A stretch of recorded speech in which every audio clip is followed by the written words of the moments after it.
meeting.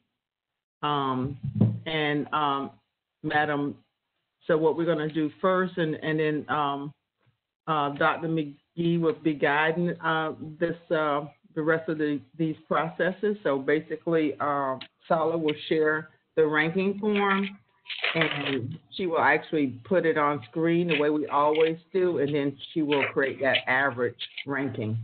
So Sala, you can go ahead and start your step, and hopefully, Sala, I just asked Sala to make a phone call. They said 10 minutes. Thanks, Sala. So hopefully by then we'll pretty much have gotten all of your rankings up, because we do need their rankings too, so we can come up with that group average. There are some things, and I don't know if Dr. McGee, if you want to share any comments with your group overall at first, so we could use the time for that as well. Okay. Yeah, I would like to.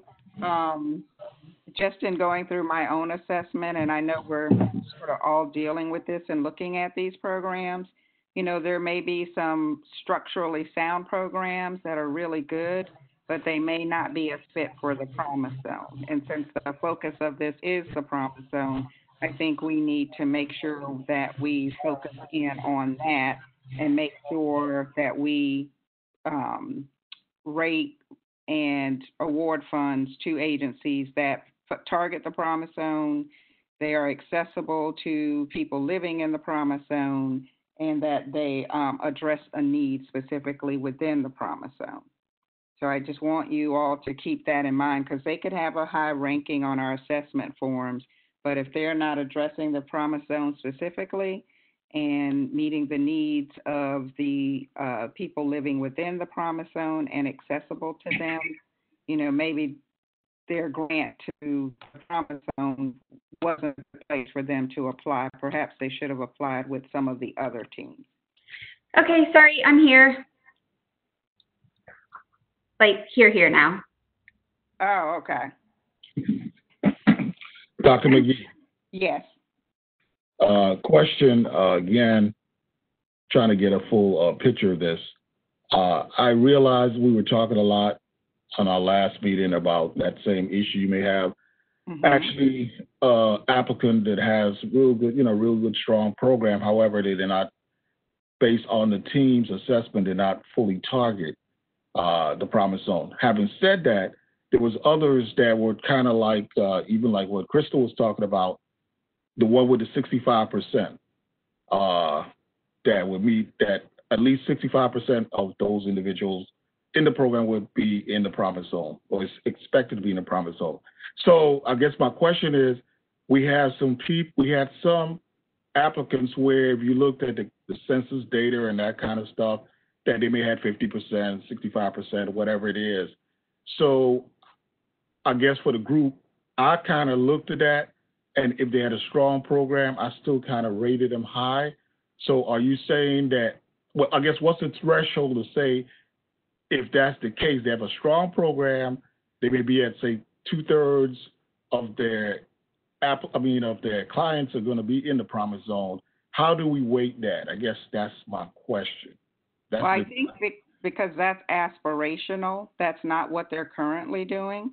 And so they're asking us to fund them doing that, and they may or may not meet that particular goal. So we have to keep that in mind, because if they're already operating and a huge number of their clients aren't already in the Promise Zone, how is this funding going to help them do something they've not been able to do before?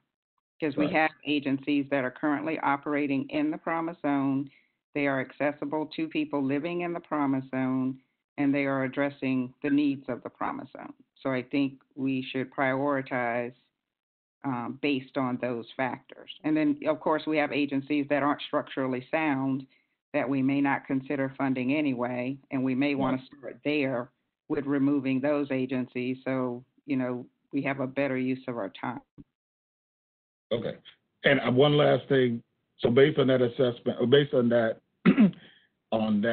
I guess, mandate, let's say going back to the example of 65%, the reason I was a little leery with that is that really, I would say negates, but it limits the ability of somebody who's new because based on what you're saying, really the people who are already in the promise zone have the advantage, and the ones that may have a good program but still, and you look at them and say, you know, I could really see this program doing something for the promise zone and helping that client. For instance, the culinary program where you're helping individuals who have a hard time getting a job, and that might be actually a good step for them to get in. So that's why I'm trying to balance, understanding that the ones that are already in there, you know, will have advantages naturally. It's just like being an incumbent. You got and it's not just being in there. Is the program actually designed for the promise zone? Is it a generic program and they're simply trying to get money from this team and maybe others, and then another team? Because in reality, we have teams 1 through 9. This is the 10th team. We have youth character and mentorship, for example. We have a youth education team. We have a community support team. We have other teams. So yeah, those programs on those other teams, for example, many of them serve targeted neighborhoods, but they also may serve the entire city and county. And so, of course, some of their clients are going to come from because by the nature of human services, you're going to be serving the people that are most in need. And we know in Leon County, we have concentrated areas of poverty, right? So, right. Yeah, those teams 1 through 9, they're serving people from the promise zone as well.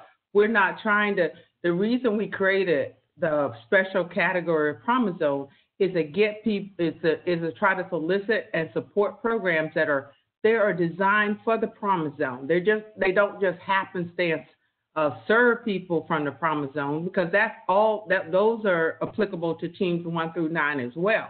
But we want ones that are really targeting and tailoring their services to the promise zone. For example, even if a program says that we may serve XYZ percentage of promise zone, if you go into when we did our analysis and you went into the outreach, for example, how are they recruiting their clients, et cetera, they never mentioned targeting and recruiting in the promise zone. They're talking about recruitment from all these other sources, and maybe by happenstance, they'll get some clients from the promise zone. Gotcha. We want. So that's the difference, and it's like a sliver of really understanding what is from A to B, and that's what we're trying to do. We're not trying to create opportunities for people to double dip and get funded in 2 or 3 teams, including the promise zone. We're trying to get people to really say, hey, this is a very little money, as you'll see, to serve, and the promise zone originally encompassed 30,000. It now encompasses 60,000 people, and multiple census tracts. So we want programs that say, hey, we are going to ensure, we're actually going to target the promise zone census tracts themselves. Gotcha. And actually, and when we do recruitment or services, we're going to recruit that's part of and that's why I asked you guys to read that section on the promise zone, because it mandates that you develop collaborative partnerships with the stakeholders in the promise zone itself, okay? Not just so that you can make sure that the people who most need those services receive those services. So I think you can, so my point though is that if you look at the outreach, the recruitment, if you look at the language and applications, are they saying that they're going to be recruiting individuals from the promise zone versus am I going to go target a program or some entity in the promise zone? Makes sense. I got you. I'm trying to, and with that, I think Sala has, you've already received rankings from some of our members. Look like they've emailed those to you, right? Sala? Yes. Okay. Yes. So who else, so as far as, what are the other members on the team that you need to get rankings from? UB? Yes. Sala, would it be? Do you want me to Ryan just and email Ryan. it to you? Is that easier, Sarla? And Marie. Whichever way is easier. We can just call them out. Okay. And if you call them, when you call them out too, or just go from America, Top to bottom. from top to bottom. Yeah. Thank you.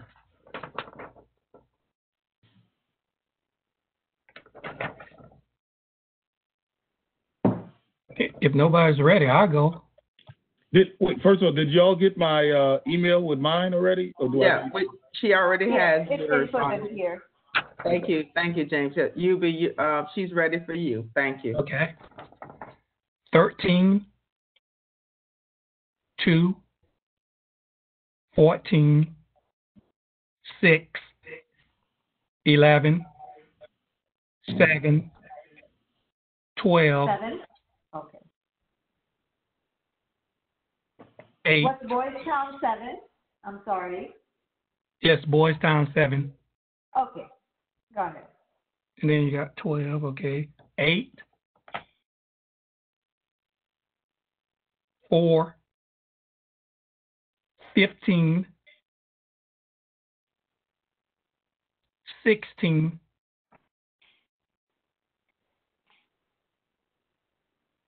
3, 9, 1, 10, and 5.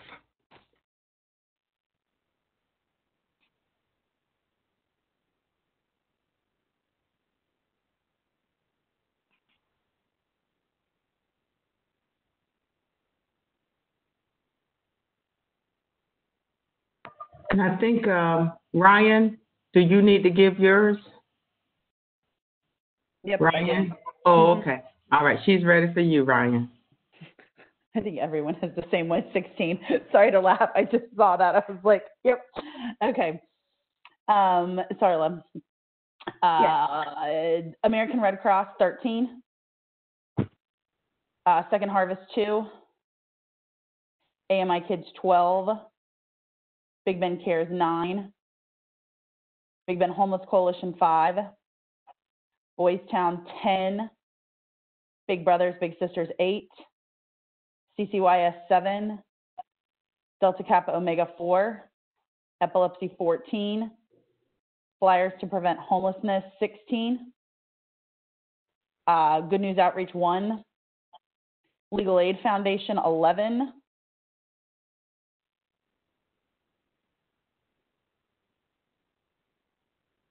Boys and Girls Club, 6. CHS, 9. And Oasis Center, 3.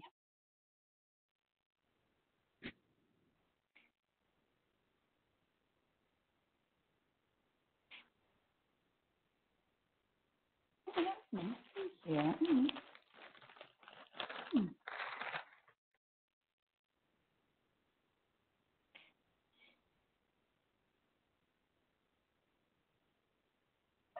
So everyone everyone that's present has given their rankings, right?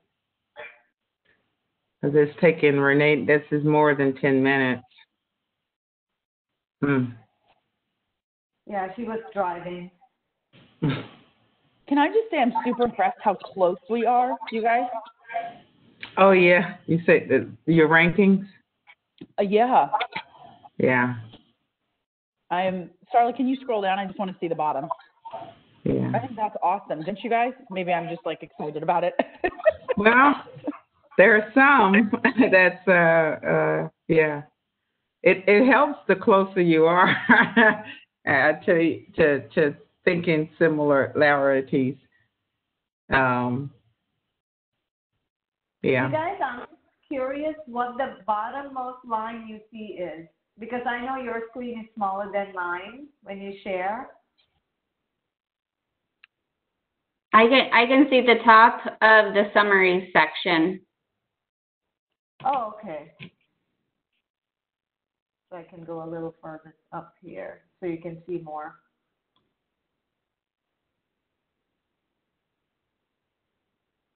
I mean, if I shrink this, it's barely visible, so you can see everything at the same time. You know, too tiny, right? And you still won't be able to see everything, almost everything.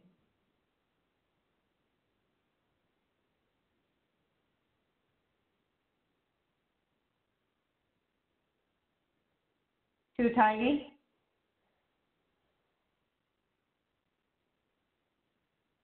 Can you guys hear me? I mean, it's little. Okay, I was curious, like, I didn't know if you wanted to see the entire page at the same time or at some point. I was just curious. Yeah, let me go get my readers. Yeah. I had to put mine on, so now I can see.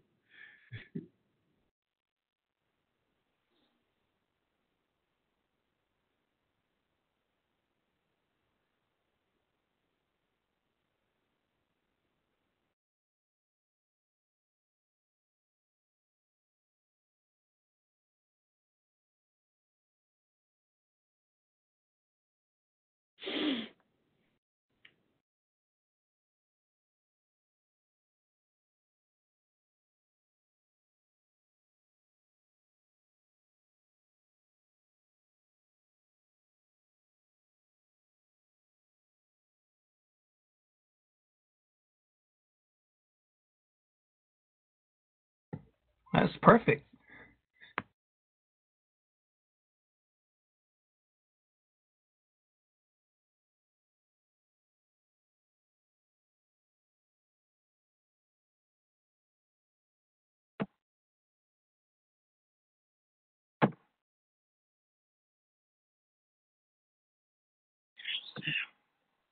Good morning, Renee. Good morning.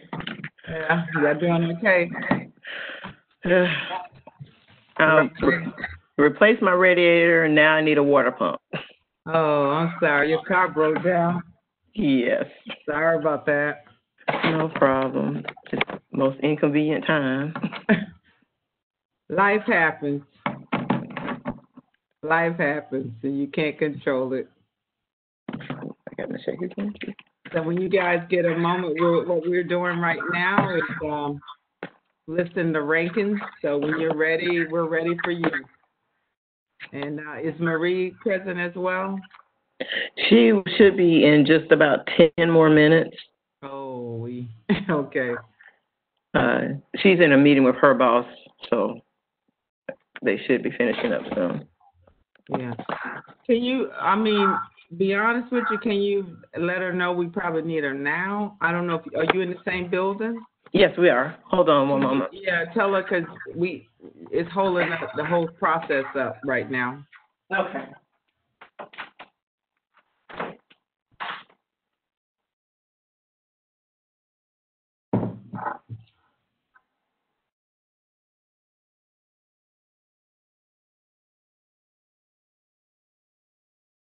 So what are folks planning for the? Cannot see anyone. Anyone? New one. Yeah. We're actually going to go on tomorrow to avoid all the 4th of July people. Great. Okay, she's coming in. From me.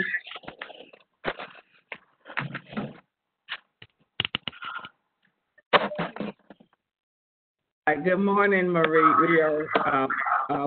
We got to get your ranking so we can move forward. Oh, I'm so sorry. Let me hurry up and tell that to you. So Renee, are you ready? So if you could start from the top, American Red Cross, and go to the bottom, Legal Aid Foundation, and just give her your ranking for each of those programs. Sorry, I'm not prepared. Hold on just a second. We're going to start with Renee first. Marie's probably ready because I got to get my paperwork out. Are you ready? Marie? Yes, I'm ready. Okay. Can anyone that's not speaking, can you put yourself on mute so that we can hear Marie better? Thank you. Go ahead, Marie. Okay. American Red Cross, number 8. Second Harvest is number 1. AMI is number 16. Big Bean Cares is number 5. Big Bean Homeless Coalition is number 10. Morristown, number 15. Big Brothers Big Sisters is number 12.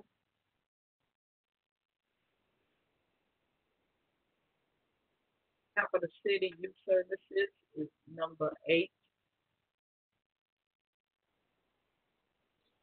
Delta's number 3. Epilepsy number 6. 6? 6. Did I give anything for 16 and 4? You gave 16 to Yes. AMI Kids? Okay. Okay. And how about 15? I done lost my count. My 15 was number, whatever. That was Boys Town? Okay. The next highest one was for the Flyers for Prevention for Homeless. I done lost my count number. So Flyers was 15. Flyers to Prevent Homelessness was 15. Yeah. And then what was Boys Town? 9. Okay. Thank you. And what about Good News Outreach? Yeah, what do you have that? What do you have for good? 4. 4. I'm sorry.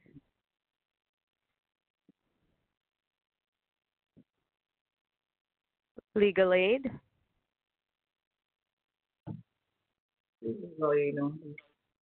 On the chart I don't see these ladies. I'm sorry, 12. Boys and Girls Clubs? 11. Children's Home Society?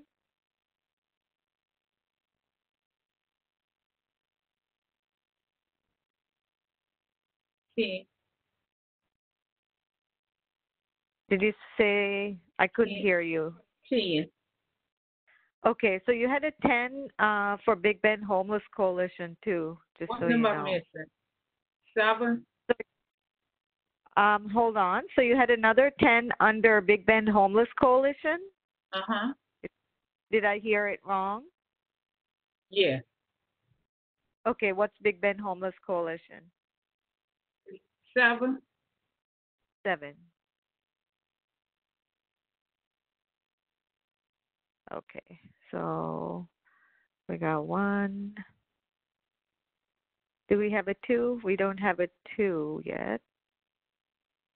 I didn't give that to Delta. What's that? Did I give it to who? I gave number 2 to? Nobody? There's nobody, yeah. So is this Okay. 2? Is I Was missing this anybody? Boys and Girls Club? Yeah, you got everybody. Was this 2? You gave Boys and Girls Club. You gave Boys and Girls Club a 12. Okay, I'm good. Okay. Because I want y'all to, even if you need to take a minute and process, we want to make sure that you're giving the rankings good thought, because that does impact funding decisions. So that's important. So if you want to look at your stuff, and if you want to, I would like for you to make sure, Marie, that you're comfortable with what you just said, what your rankings are. I did. I did it yesterday, but I just hadn't emailed it. Okay, so those are the correct rankings. Marie? So, I'm listening because I'm missing Oasis. There's 2 12s, one for legal aid and one for Big Brothers Big Sisters. Mm-hmm. Which one is 12 and which one's going to be, I think, 13? We don't have a 13 here. Big Brothers Big Sisters will be the 13.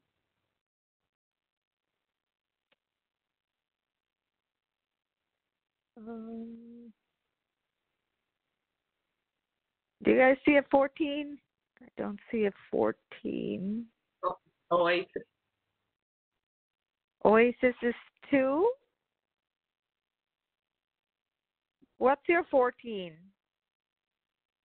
We have a duplicate number here somewhere.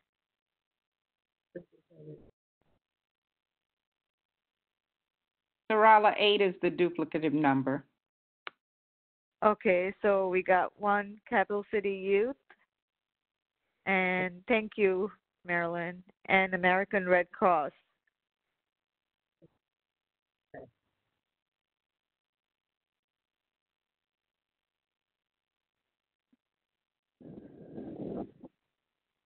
What number I'm missing, Charlotte? I think it's 14. 14 and then you have the American Red Cross. 15. Okay. 15.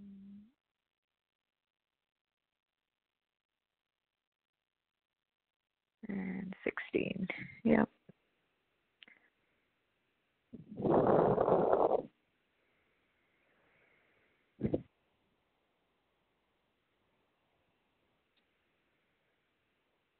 So Renee, are you ready? Or you need a couple more minutes? I'm ready. Okay. All is ready for you. Okay, I had American Red Cross. Second Harvest is number 1. Boys and Girls Club is number 2. Boys and girls. Legal Aid is number 3.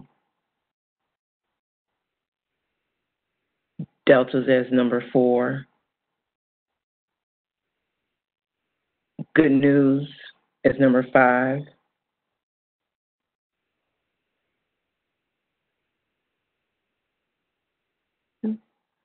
Big Ben Cares is number 6. Where did I put 7? 7, Capital City Youth Services.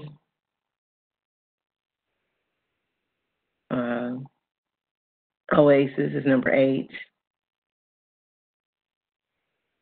Big Brothers Big Sisters, number 9. 10, American Red Cross.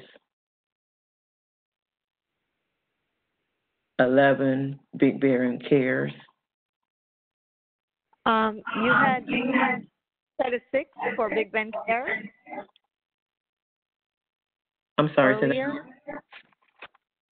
You said that Big Ben Care. You have 6. You have a Big Ben Cares. You put that as 6 I'm for sorry. medical services. That's the Homeless Society's number 11. I apologize. Big Ben Homeless. Okay. Is Big Ben Homeless 11 and Big Ben Care 6? Yes. Okay. Go ahead. 12, Boys Town. 13, AMI. 14, Epilepsy Association.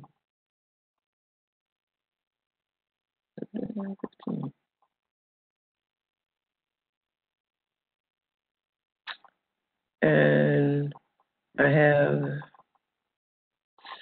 15 is the flyers to prevent homeless. Who am I missing? Children's Home Society.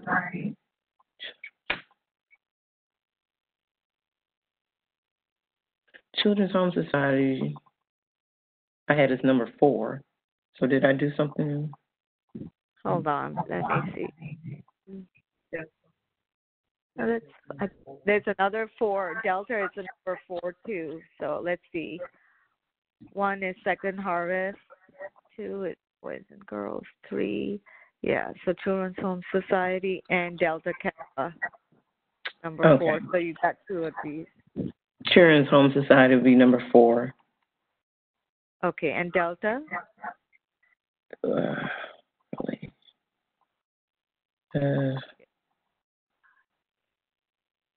Just take a moment. Just take a moment and look at it, Renee. Sometimes you just have to relook at what you did. There are 16 programs on this too. Okay. So let me change. I'm sorry. I'm going to change my numbers and go backwards. So flyers is 16. Epilepsy is 15. Okay, so flyers is 16. Epilepsy is 50. Okay. Yes. What did I have for 13? AMI would be 14. What was 13? AMI. Okay. What number did you say AMI kids would be, Renee? Just want to make sure we heard you correctly. 14.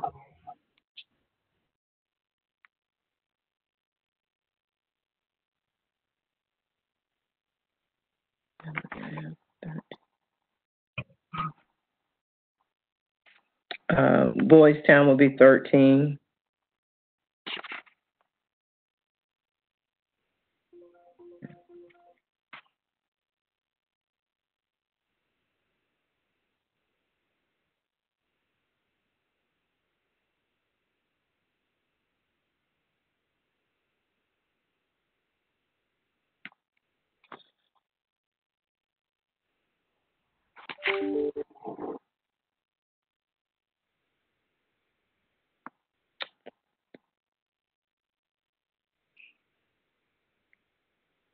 $12 would be Big Bend Homeless Society.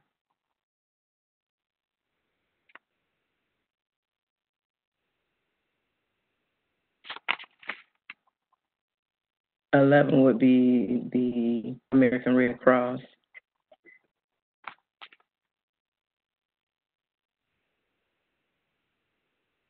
$10 would be Big Brothers Big Sisters. 9 would be Oasis.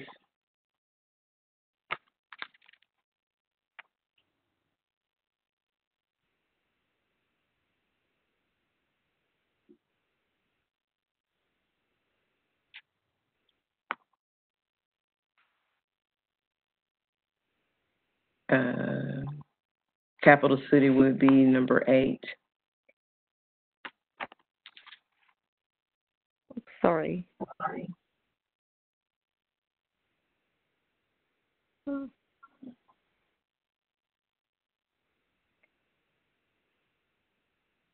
Big Bend Cares would be number 7. Number 6 would be the Deltas.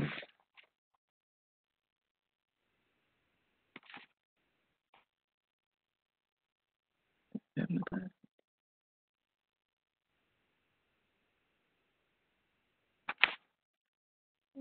5 would be Good News. 4, Children's Home Society.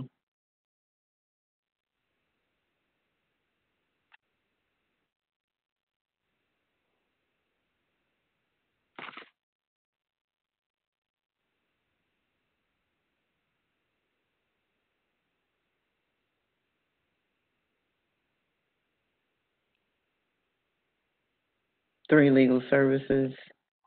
2, Big Boys and Girls Club, and number 1, Second Harvest. Sorry about that. That's fine. Okay, got it.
Just kind of, if you could also help us make sure we're ranking correctly, the lowest number would be your number one ranked program.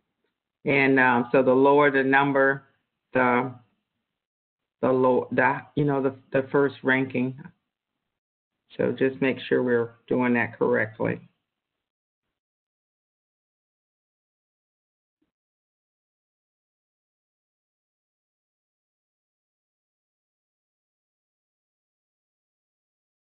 That two would be good news because that's 20 versus Delta. So that would be 2.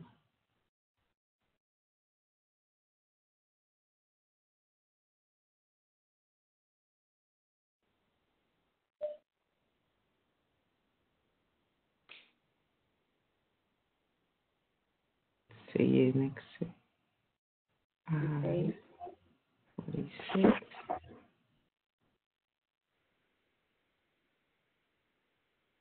7, 8.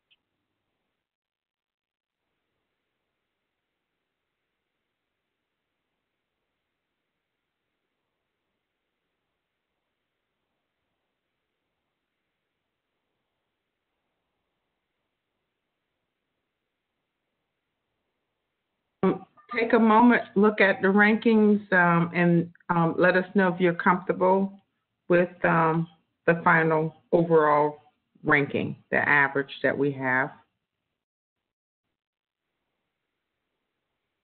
I'm going to hide this so it's easier to see. Okay. She's going to go ahead and set up the spreadsheet for us now so we can start the allocation process, which Dr. McGee will be coordinating.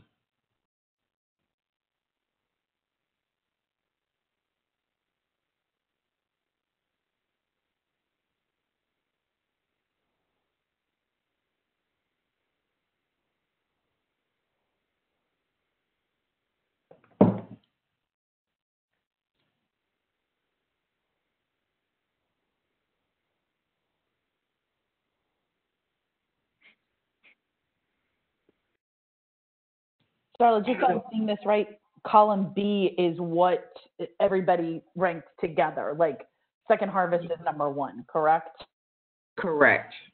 Okay. So it's number 1. We've taken all of your scores, and the lowest score, totaling all of your scores, becomes number 1, and that is America's Second Harvest. And so what you'll see, that is the ranking in column B.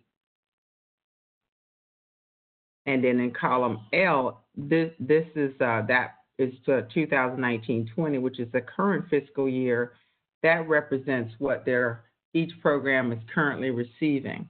Of course, we have some new programs on this team, so they will have no allocations awarded to those particular programs. Column M is what the agency is requesting.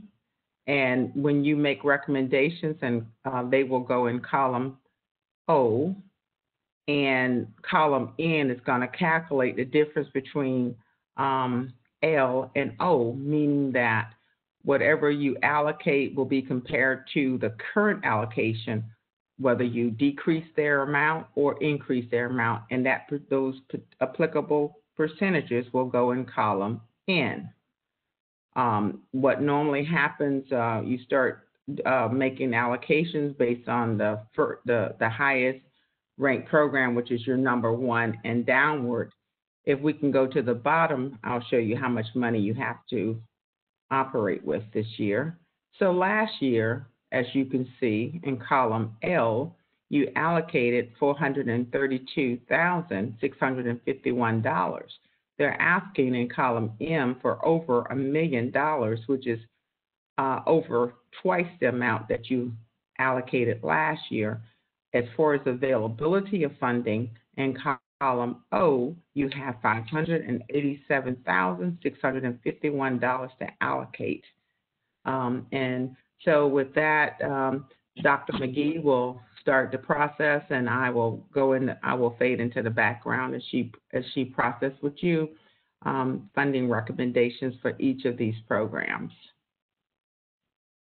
Thank you, Pat. And perhaps it would be easier to start off and select the agencies that we will choose not to fund and go ahead and eliminate those. And so I'm going to start with the highest or lowest, however you want to look at it, agency, Flyers to Prevent Homelessness. Is everyone in favor of not funding that agency? I am. Can I make a little request from Starla? Can you sort them by our top ranking, like in numerical order?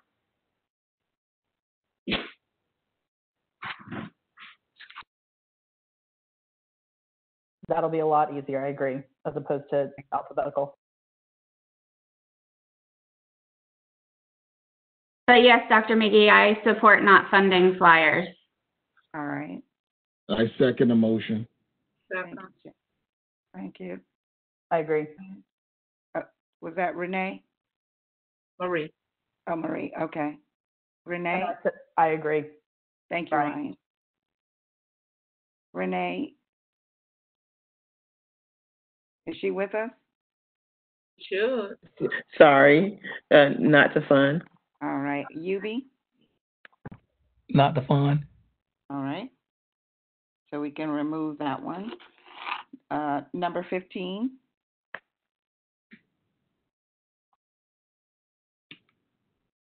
AMI Kids. I place it before you, not to fund. Not to fund. James, not to fund. Ryan, not to fund.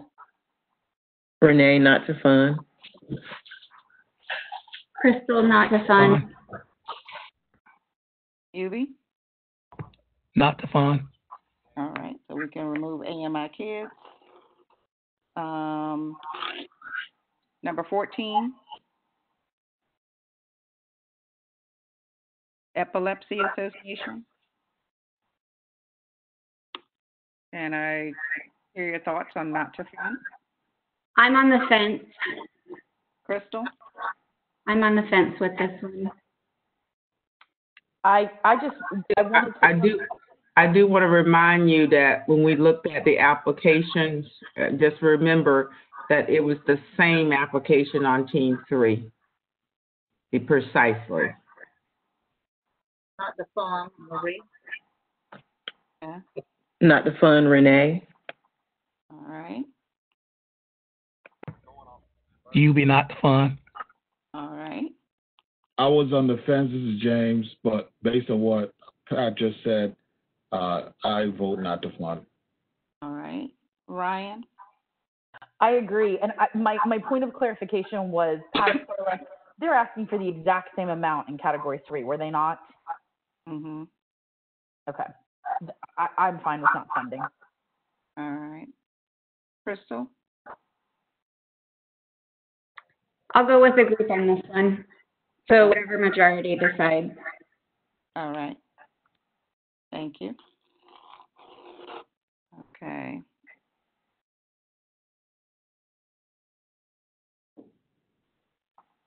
I'm just going to highlight agencies that you didn't fund so that you can see the rest better, if you don't mind. Yes. That makes it a lot easier. Thank you, Charlotte. Yeah. So we have Big Brothers, Big Sisters at school-based at Riley, but I think they're getting funding from somewhere else and they're already doing this.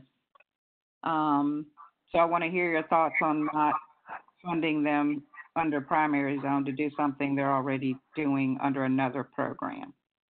So, Big Brothers, Big Sisters for Marie's not to fund. okay.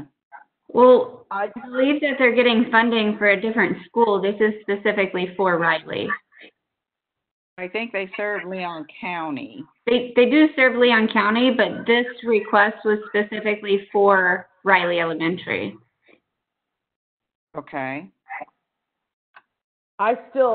even after the whole budget thing, Mhm. it really upset me because we don't have a full financial picture of what they're spending for salaries, what they're spending in general. So I have a really hard time.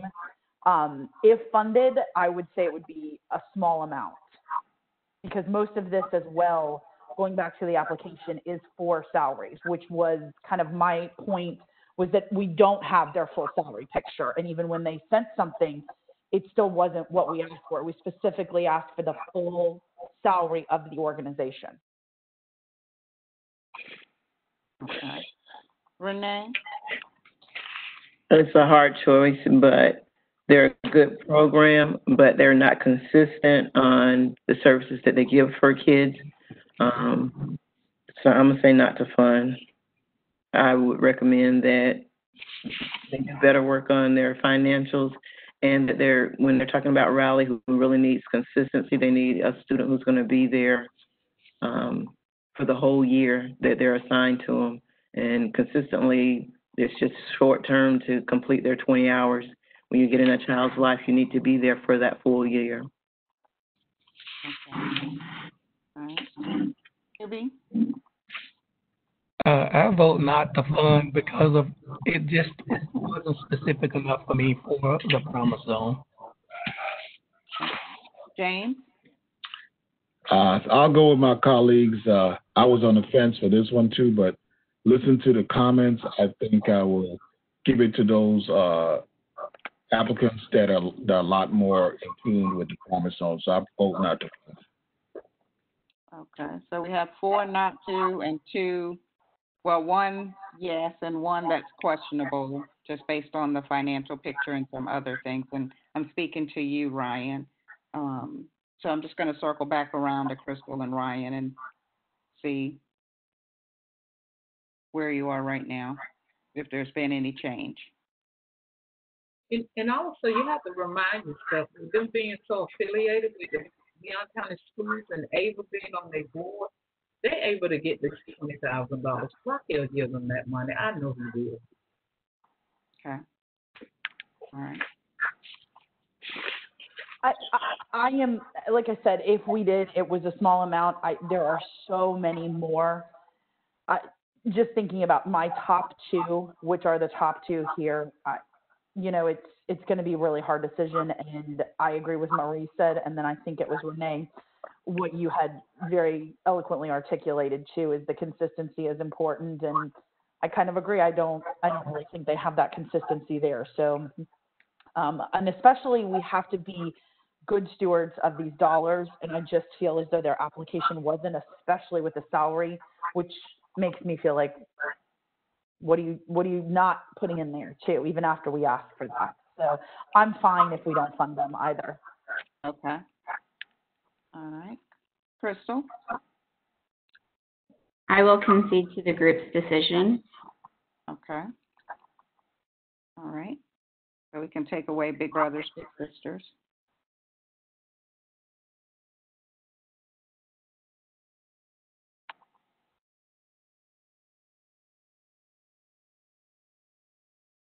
Okay. Before I go to Boys Town, I just want to look at the 3 remaining programs that I think are new. I can't tell because, so we have 3 that are new. If we start with, say, Big Bend Homeless Coalition, is that a program we want to fund? So I'll open it up to whoever wants to voice their opinion first. I'll go first. This was my number 5 person, and I think the 2 things, and I stated it before, is I loved the fact that their person who was the head was a classically trained chef. She also was someone who had been homeless, who had understood the struggles of these people. I think that their partnerships out in the community, they're still placing people even with a pandemic. I love that part. I just think that they really are providing a service. There are no schools in Leon County that have a complete culinary program. They have little bits, but I think that this is it's a real hole in our society and even in our community here for these people, because many times, people who have felonies, convictions, misdemeanors, the service industry is one of the more what I would call forgiving areas for them. So just my 2 cents. I personally love this. So. But do they specifically target the Promise Zone? So, when we look at I think they do. I don't think their application reflected it as well, though, because the people they're drawing from are there. I think that they could, cleaning it up a little bit. The amount that they requested seems quite extensive, personally. I definitely wouldn't give them the full amount. My concern is that we do have Lively, who does have a program, not necessarily targeted for this group. I wouldn't say I wouldn't fund them, but I definitely would not give them that amount because it does not detail the Promise Zone. I like it. I like what they're doing, but they're not exactly saying we're giving to the Promise Zone for sure for us to track that. So that's my concern. We do have a program at Lively, so that's my 2 cents. Have they requested fundings on any of the other groups? No, they have not for this program. This is the first time they presented this program to CHSP for funding consideration, but no, only on this team.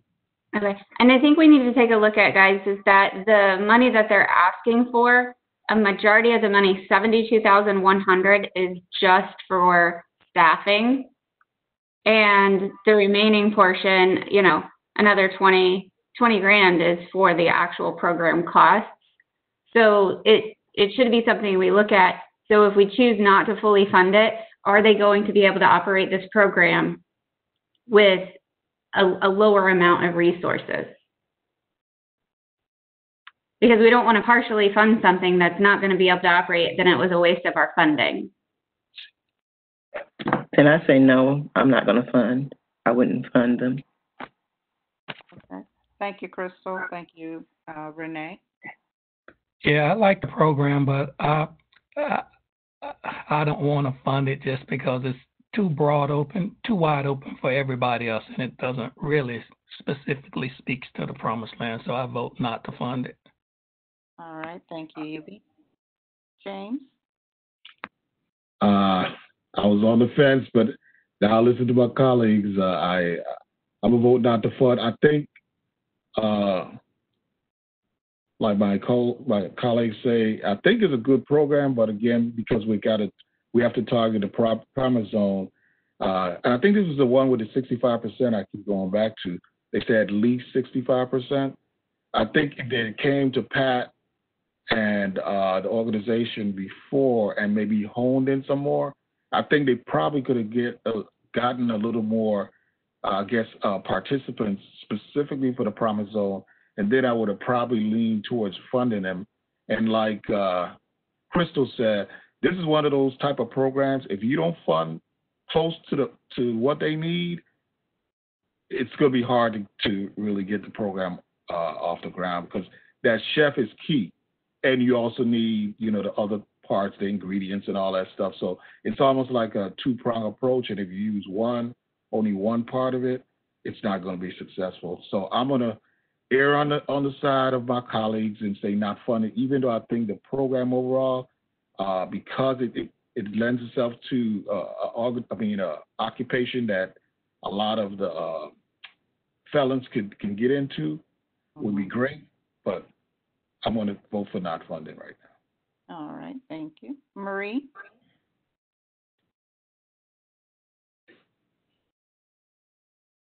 Is Marie on? Okay, I'm sorry, Mel. I remember when Refile first started. I'm very familiar with Rebecca. I remember when this program jumped off. And then I started looking at mine. Y'all done merged and affiliated yourself with Being Homeless Coalition. I don't I know they could, if we don't fund them, believe me, I really believe in my heart that the coalition will actually find the money because that program and watching some of the people that I know that went through that program, it's powerful in Tallahassee. They Rebecca's good. She's good, but just for salary alone, I'm not off my feet just to find out they was requesting $77,000 for salary. We shouldn't have to pay a chef to do that when you got people that you teaching the skills to, and some of them you don't have to teach all of them.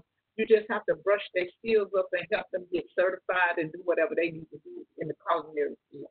And I have a son that's in the culinary field, and just by learning the skills, they can make a line cook can make up almost $40,000-$50,000 a year in the field. That's why I believe the coalition they will actually find their money to keep that chef if it's for Rebecca. I really believe they'll find it, but I wouldn't fund it. No, not no. I wouldn't pay for a chef, and we're not going to get fed from it. No. Okay. All right. So I'm going to circle back. So we have 4 no's. And Crystal, did you want to share your thoughts? I mean, 72,000 for salaries. It is for it is creating jobs. I am also stuck on the whether or not it actually serves the promise zone. So based solely on that, I would elect to not fund. Thank you. Ryan?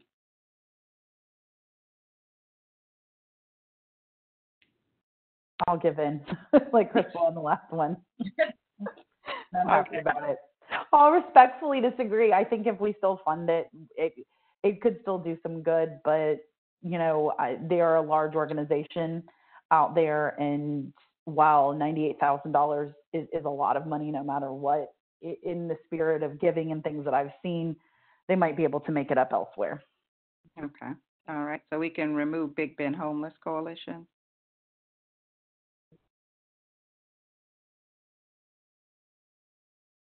Okay. So are there any more that you guys see on here that you're on the fence about funding? Dr. McGee, yes. I know it's a done deal. Pretty much the vote has been taken. But in a case like what we just discussed, and we talked about partial funding, would that be an avenue that we could take going forward? I know not for this one, but let's say we feel that something is so close that we're on the fence, but we say we think it's a good program. Can we just still do partial funding? If it targets the primary zone, sure. Okay, thank you. All right. So are there any other programs remaining on the list that you guys want to consider before we have the funding discussions that we should not fund?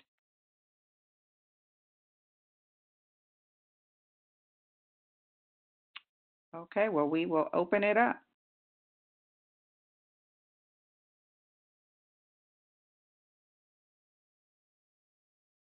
Is there any way we can see how much is being requested for the remaining agencies instead of the overall total?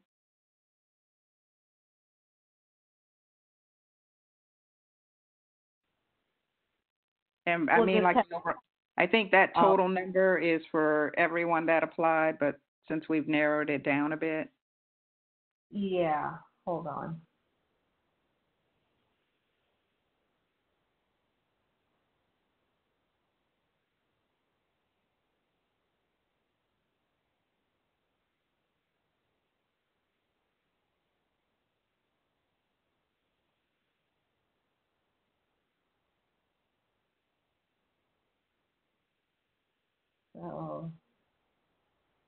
So AMI Kids would come out.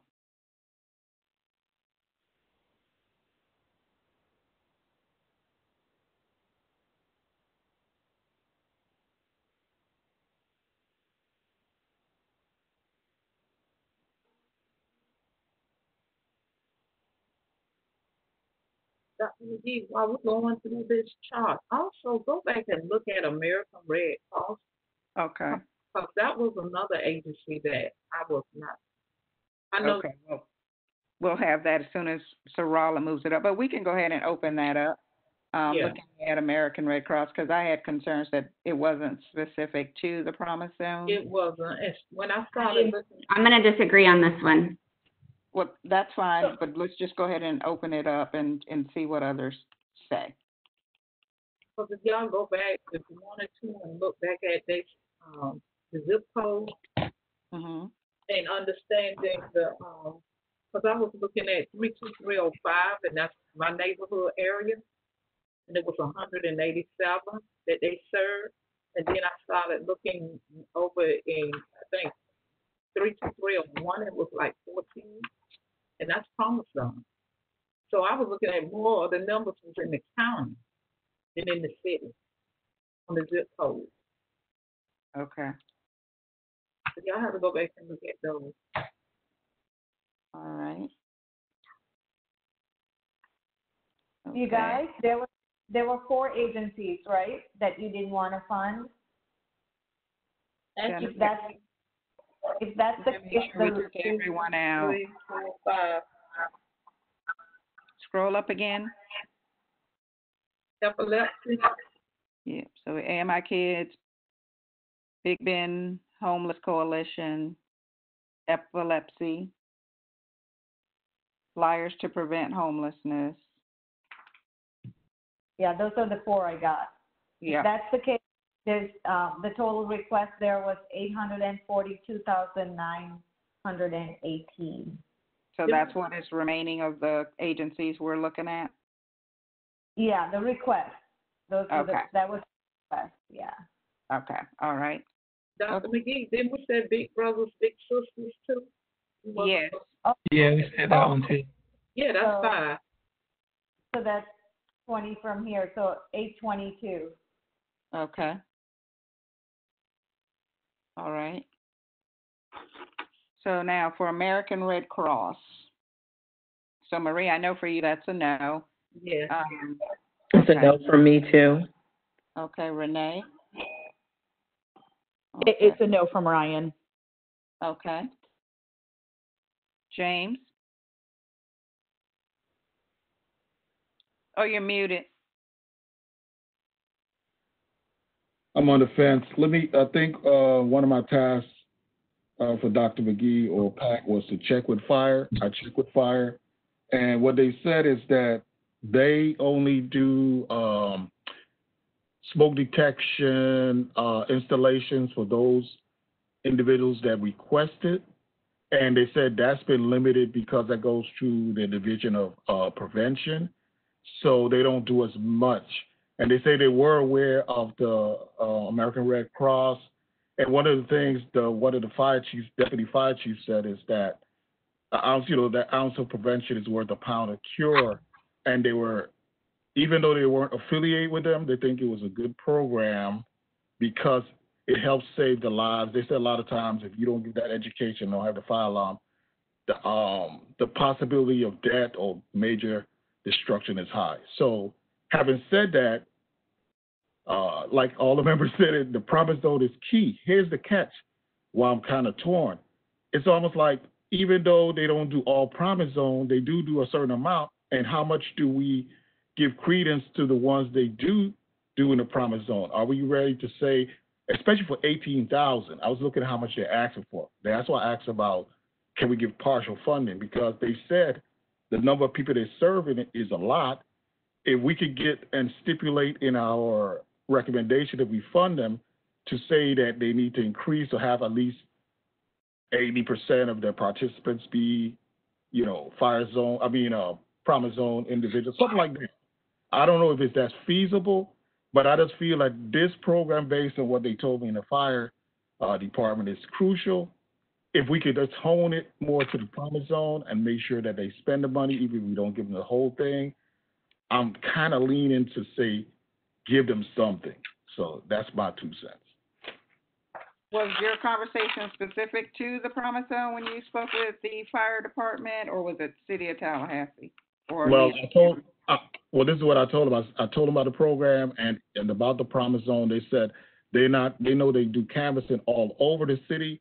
They don't know what percentage they do in the Promise Zone, but they know that those individuals are the ones that probably need it the most because they're the ones who probably can't afford or won't know anything about the prevention education, and the fire detectors are crucial for them because they're usually low income. So they were basically saying to me, the fire chief or the deputy fire chief was saying, if he's not getting any money, he's not involved with it, but it seems like it's a good program if they can really dedicate those resources to the Promise Zone, which is a place that really needs it. So again, going back to the application, that we said that they did not specifically say all this money is going to be used in the Promise Zone, but they did say that some of it will be, and that's where I'm kind of on the fence. I want to really help them because I think the Promise Zone constituents really need it, but how much are they going to be able to put those detectives specifically in the Promise Zone? I don't feel like I know enough about that, so that's why I'm kind of like hung. But I still feel like it's a vital service that's needed in the Promise Zone. I just wish we could kind of, and it's too late now to say, like, listen, the percentage of that money has to be used for specifically for those individuals in the Promise Zone, maybe 80% or whatever. But I don't know how I can get around that, so that's if they're awarded any funds, I think we can put that in the award letter in terms of what we may be looking for them to do that. Okay. But I do think it is a definitely, especially the Promise Zone. If we can get them to hone in on that, that'd be crucial. $18,000 for what you can save on one house is astronomical. I just think that the bang for the buck, if they do that, and the education will be crucial. Pat, do they receive funding from another team or anything? I'm sorry, Crystal. Okay. They're on the Basic Needs and Emergency Services team. They receive funding from that team. Okay, I just want to point out really quick that their request is actually $50,000. A large portion of that is to actually have a staff member specifically for the Promise Zone. This particular service, I work very closely with all of the volunteer fire departments, not just here in Tallahassee and Leon County, but in the surrounding counties as well. And this is an unduplicated service that the American Red Cross provides. And in Leon County specifically, according to their application, 82% of the people they serve are located within the Promise Zone. So while I don't know that I would fully, completely fund it based on that, I mean, I am leaning towards funding this program. Okay.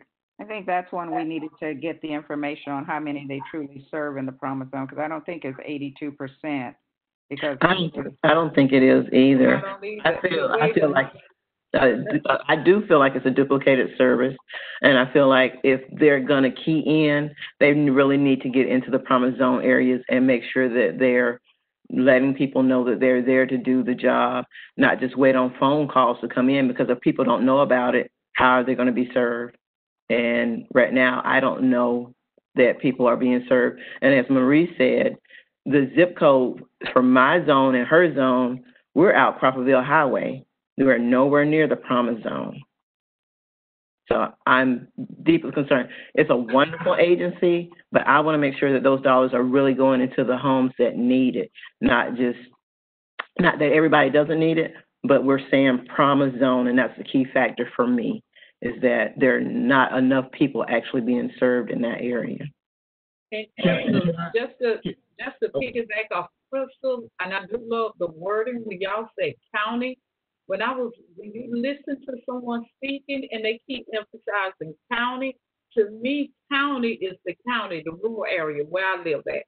If they would say Promise Zone, this is where we normally work at, this is what I would agree to fund them, but to me, when you say county, you go all over.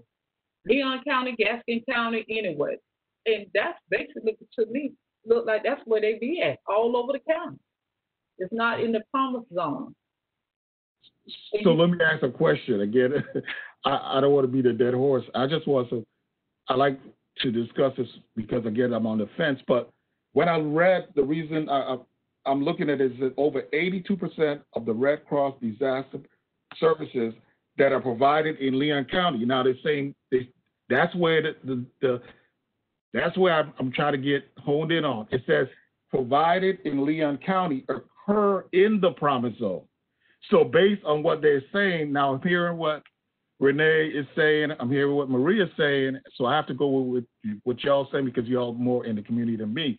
But based on what they are saying, they're saying when you look at Leon County specifically, when they serving those people, that's 82%. Now, you all, I go with my team members, I give you the benefit of the doubt because they're saying something different. What they're saying, like I said, the 82%, when they come to Leon County, they're serving 82% in the promise zone. But what you're saying is, no, they're saying it might be 82% in Leon County, but not specifically in the promise zone. So that's where the disparity comes, what they're saying that they sent to us that should be official versus what you're seeing on the ground. So that's my dilemma in saying I'm on the fence. If what they're saying is true, I agree with Crystal that 82% is a fair, good amount. I mean, let's be realistic. I could see funding them at 80%, even if it's not the total amount. But if what y'all are saying is true, that, yeah, they got a sprinkling of people in the promise zone, but most of it is just Leon County specific, then I would agree with y'all and agree not to fund. Not that it's a good program, but it's not helping the promise zone as much as we want. If that 82% of the promise zone is correct, then I would definitely go to fund, even if it's a lesser amount. So that's my take.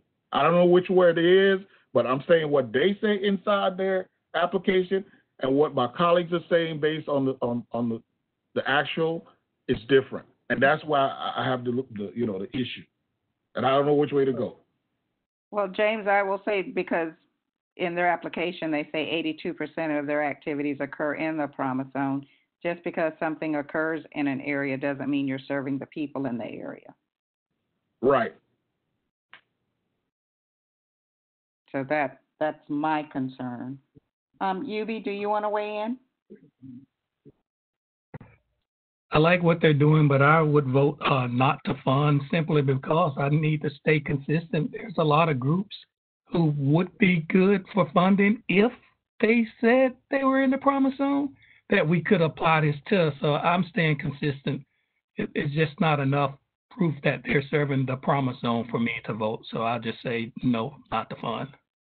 Hey, just out of curiosity, is this not one of the accounts that we had Sarla tally the census tracts? Because they do break it down by zip code, and then they further break it down by census tracts. And that's what we go based upon, are the census tracts. So can we find out how many people were actually served within the census tracts that we're looking at? Anita, you will have to do that. I've been locked out of my CHSP account because I tried too many times. So, Anita, because we'll have to. I don't know. It may be difficult. I was trying to look at their application because it may be a little difficult to determine, because I think they put the entire emergency services in the stats and not just the fire responses. Yeah. So I don't, even if Solid's going to look, but even if you look at the stats, I wish I could look at it, but if you look at the demographics, I don't know if you can tease it out because it's the entire emergency response and fire. So that might mean, for example, where the flyers went. I'm not sure. I can't see it, unfortunately. So that is my concern, that we can't clearly delineate. I'm not looking at the application so I can determine it. Well, I done pulled the application up, and it indicated on the demographics it was 4,263. Then as I go back down to my zip code 32301 Palmer Zone, that was only 348. 32303 was 71. 32304 was 1,836. That's Palmer Zone. 32305, I know that's county. It was 1,817. And then you zip over to 32308 is 126. 32309 is 40. 32311 is 19. But I think we have to take into consideration, just because it's a zip code does not necessarily mean that the census tract isn't applying. So they could be in that zip code and still be in the promise zone. But to tease out how many in that zip code are in the promise zone, that's what what the census And that's where tract the is for. census tract comes in at the bottom. But I think what Pat is saying, because this data represents their overall efforts, that even if we tease this out based on census tract, we don't know that it's specific to the home fire safety and emergency preparedness, that piece. Well, then how do we assess that? How can we assess it when I'm looking at it looks like a lot of this information is in the census tract, and I assume the census tract numbers that we have are in the promise zone? First of all, don't assume that. Is that true?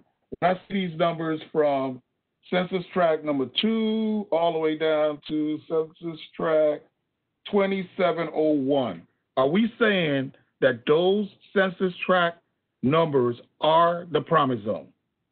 No. No, you can't Okay. say that. And the only way you're going to really understand the census tract, you got to sit down and look at zip codes and start analyzing the census tract. And the only reason I know some of it is because I target Frenchtown and Frenchtown in the south side heavily. I'm gonna suggest you guys agree to disagree. You will have to come to a consensus. So I'm not, and believe me too, no matter what I say, I'm just giving you some facts. I'm not trying to tell you how to vote or how to make decisions. That is completely within your own power. So what you can do is go ahead, and I would suggest you go ahead and start making your funding recommendations, starting with your number 1 ranked program, and then see how much money you have to expand as you go along the way. So I don't know if you can, because the same token goes, they did give you all of the data, but you really have to go into, the only thing we can measure them on is the census tract. What was that, Salo? Message deleted. No more messages. That was a recording. But anyway, so the only thing you can go by as far as the services and where they're rendered are actually the census tract. So that's the same application, the same measurement we're applying to all programs. We have to apply that same measurement to America's Second Harvest as well. Okay?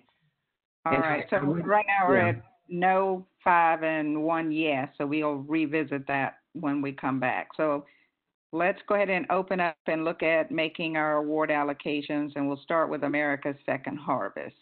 They are requesting $268,000, which is an increase of more than 100% from last year. So who wants to throw out a number? How much are you comfortable with starting for America's Second Harvest? I'm comfortable with giving them what they asked for last year.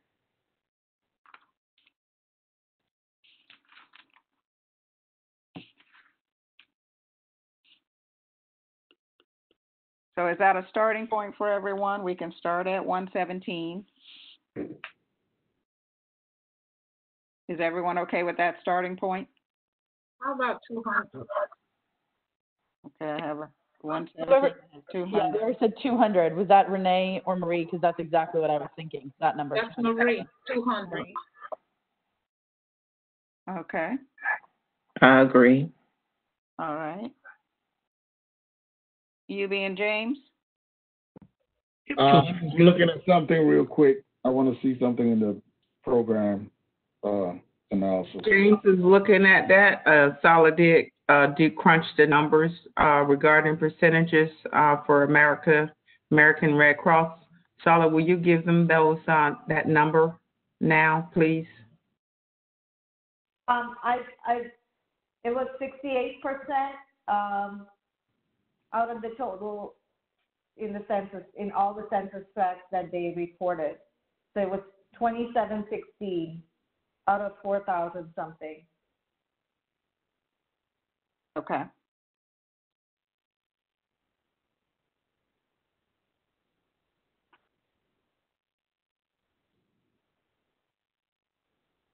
Yubi, what are you thinking on the starting point for American Harvest? Are you okay with the 200?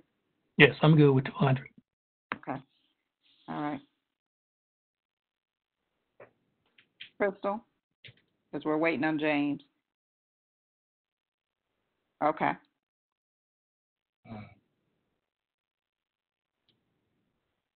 All right. I looked at it. It was a difference. I was looking to see what the increasing is about from 4 point something million to 6 point something million meals increase, which is about a 30-some% increase. So I'm a budget guy, accounting guy. So I came up with 163,000. So I say cut the baby in half and get them 175, which is I'm looking at the percentage that they're going to increase their meals from what what they're doing now and what they plan to do. So if all things being equal, it's in the promise zone and they need 268,000, and I'll just do the increase of meals. So I came up with, like I said, 175. Okay, and also remember it's an increase in staff because they need additional drivers and others to process that additional, Right. whatever million for food. Well, actually, it was 163,800. So I just went up to I just said 175 to kind of cut it like in between. That's it's just a figure I've thrown out. Between that 117 and 200,000. So we have 200 and yours of 163. Crystal agreed with the 200. So. Yeah, I agree with the 200. And then also, James, if you get up 5 o'clock and look at the 5 o'clock news, you'll see the services that Second Harvest is doing. Mm-hmm. They are feeding the community. And I know Bethel's supposed to have a big food drive, I think today at 3. 200,000. 200. Thank you, friend. Thank you. Y'all sold me. All right, we're going to start at 200,000, Sherrod.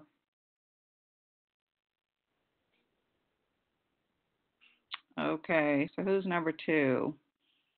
Good News Outreach. They've asked for 15,964. All right, who wants to throw out a number? What's a good starting point? Fully fund or? Well, would we fully fund our number 2 team and not fully fund our number 1 team? That could be a possibility.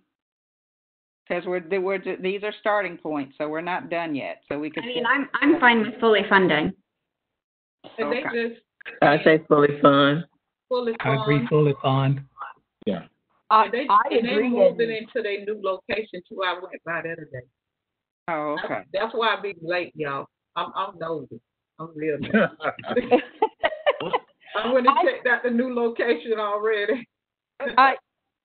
I mean, I personally would love to give them more, honestly. I mean, they are 100% promise zone, and they are helping. What I think we all kind of agreed on is there's so many great organizations here, and there's so many great things. A lot of it is kid-focused and family-driven, and for seniors, I mean, I know that there are other places, but to me, this was my number 1 because I just felt like they're unduplicated. Okay. Can we give them more? Can we do that? No. I wish. I know. I just wanted to throw it out there. Yeah. I mean, it would be nice. It's a real, good feel thing, but we have to stick to what they requested. Yubi? Yes, fully fund. Okay. All right. So we have our number for number 2. Okay. Delta Kappa Omega Foundation. I think their funding was the same as last year, so they made the same request. Where are they? I can't. They are number, yeah, there you go. 55? Okay. Yeah. All right. I'm personally happy with fully funding them as well because I think their membership almost matches what they ask for from us. They do fundraising. I mean, what they're providing for the students, that to me as an educator is truly one of the most impactful of all of the services that are in the Promise Zone that work with kids. They are literally giving them the one-on-one tutoring, small group tutoring that they really truly need. That is where most of this funding is going to. And that's what's going to make a huge difference, is the education and getting those students up to grade level. Right, but are they going to be able to run this program for the next 2 years? Like, is COVID going to impact it to the point where they're not able to provide these services? Even though they think they're going to open up their rec center, are they really going to be able to open up the rec center? And should we fund that, knowing that we're not fully funding America's Second Harvest, when we know that they are getting out into the community and they are still doing those services? I truly believe that they will be able to open at some point. Do I think they'll be able to open right away in August? No. We are going to go back, I would say, before the first 9 weeks is done. It's just a matter of time when, and, they can really help those students. Even if it's using a lot of stuff to help them as well right now, since they can't. Again, Dr. McGee? I'm sorry, I didn't hear you. They are using, like video conferencing or, ways to phone calls, stuff like that, to stay connected to the students that they are assisting. So they've figured out a way, and actually I think they've done a pretty good job of how to do things virtually, plus how to do things in socially distance when looking at the camp and some other things that they're going to do. So I think they are being very innovative in saying, well, what if we can't use the model that we've used in the past to deliver these services? How can we get the same outcome or a similar outcome in a different way? If we don't fund them, or if we want it to go down, is that an option? I mean, I would like to fund them. I just don't believe that we should be fully funding them. I can say from just working in Providence and also dealing with Common Commons, that's the principal at Pineville, these women involve some of the highest educated women and people together that, just by dealing with Delta and knowing Carnegie High and knowing this river, these women is not, they're smart. And they can take technology and do the things that they need to do in the community. But I was on the iffy side myself, because I was like, okay, the schools been shut down. Suppose life don't go back the way we think it's going to go back. What are they going to do then? But then I was wondering, I know they kind of booze. I know that much. How are y'all interacting with students and people in Providence? And I know Providence is real ghetto. It's the ghetto when you go in Providence. I think. And I don't. Oh, go ahead, Marie. I was iffy. I'm being honest. I was real iffy about that. But I know they're smart enough and they have made some great strides in the community. But I was wondering too if they're gonna survive. I'm like Crystal. I was wondering. I would take 15 or 20,000 away. I would not give them the 55 because I would support. It's hard. Because of what? I'm sorry, I didn't hear the end of it, Renee. Because it is so iffy when the school system is going to start back, and with Tallahassee having such a big outbreak and the center literally being closed at this time, I'm very questionable. Are they really servicing the children at this point as they say they are? Because I drive by there every morning to take my stepson to work, and every afternoon to pick him up, and there's literally no activity, no one doing anything there that I can see. So is the center going to open up? And the most important thing is that the center is open, communicating with the children. And then the aspect that that area has such a high level of Hispanic children, how are they reaching out to them? That would be something that I would put in there, that they need someone of Hispanic background speaking with the children and their families to make sure that they're really hitting that target group, because Pineview has a lot of students there. So I agree with Crystal. I wouldn't fully fund them.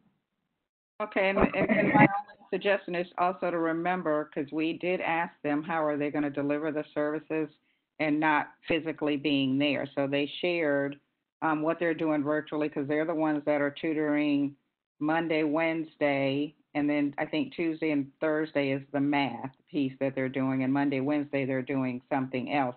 So they figured out how to do this virtually. And I think the principal for Pine View was part of. Yeah, common, yeah. But that was a plan two, and we don't know what the school year is coming up. That was a plan to do, not that they were already doing, but the plan to do. So then I it think makes they're a difference. doing the Monday, Wednesday, Tuesday, Thursday piece virtually. I don't think so. They Look at this. were looking at ways to continue to partner, like with Jack and Jill for the library component and some other things. I didn't get that. I got that as a plan for the future, but not a current thing that's going on. Makes a difference. And with them, even with the summer, if they're not open, that money's just going to be sitting there. I don't think so. I don't think so. So my personal opinion would be a portion of their budget is for field trips, which field trips probably aren't going to happen. No. And I think if we took the $15,000 off of what they're asked, we can offset some of the expenses that we know are probably more than likely not going to happen. They're not going to probably take 4 local field trips, an out-of-town trip. A lot of their other things that they're going to be doing, I mean, they're just not going to be able to do it. Yes, are they still doing the gift cards and they still making sure that kids are getting stuff to eat? Absolutely. Are they trying to do the one-on-one tutoring? Yes. But I do think we can discount some of it for the stuff that we know is not going to happen. So we can assume that they're not going to do any of the social gatherings. So Because remember, they did like movie nights and they would take the kids to the movies, or they would. For a 2-year cycle, though, I think it's important to remember that, because, I mean, a field trip for as many kids as they're talking about, I don't know how they do a field trip, a local field trip at $600. Even one out of town at $1,000. I think that they are grossly underestimating those prices as someone who's done probably 50 or 60 field trips.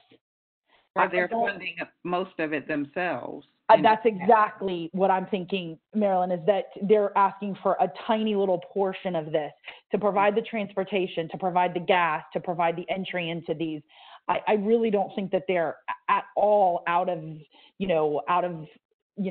way out there in terms of their price. And the thing is that what they can do, I don't know if we can make the suggestion, but I would, is that if, they're not buying as many snacks for the kids because they're not seeing them, maybe they can utilize some of that money for more virtual tutoring too. They could shift around that money. These women seem very, very, very bright, and that they want those kids to get exactly what they need. I really think that we're talking about like maybe a 9 weeks where they wouldn't be seen face to face, personally. Well, it's not just the $1,600. You have to take into in the other portion of their budget, and the other $8,000. That's where they're also including the field trip stuff, because that's where they're including your admission price to the different field trip sites. So it's not just $1,600 for field trips. That's $1,600 plus another several grand from another portion, plus it's going to relate to a portion of the insurance as well, because you have to have those off-site visits insured. So it's not just that one. You have to take a portion of those costs from multiple sections. With things opening back up, what you're saying, Ryan, is the students may be out of class the first 9 weeks. That could still be virtual. But for the most part, because, I mean, I know I heard the governor said we're not closing back down. Things are starting to open back up, and people are starting to go places. And what that looks like may be different going forward, but it's going to happen. So when we're looking at these costs, it obviously costs far more than the $1,600 and the other figures to do what they are proposing. So they're asking us for a small percentage, and this is a 2-year budget. So we have to look at it for a 2-year time horizon, and not just the next couple of months, or even, the next 6-7 months. We got to look beyond that. And will we still be where we are today in terms of COVID or anything else? Are they on any other group? Have they asked for funding from somewhere else? No. This is their only program. After listening to everybody, I was leaning towards Crystal, that 40,000, take out the 50, because of all the uncertainties and Renee and Marie being on the ground.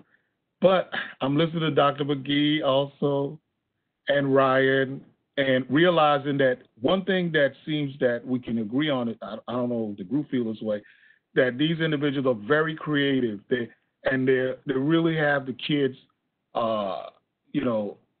at heart.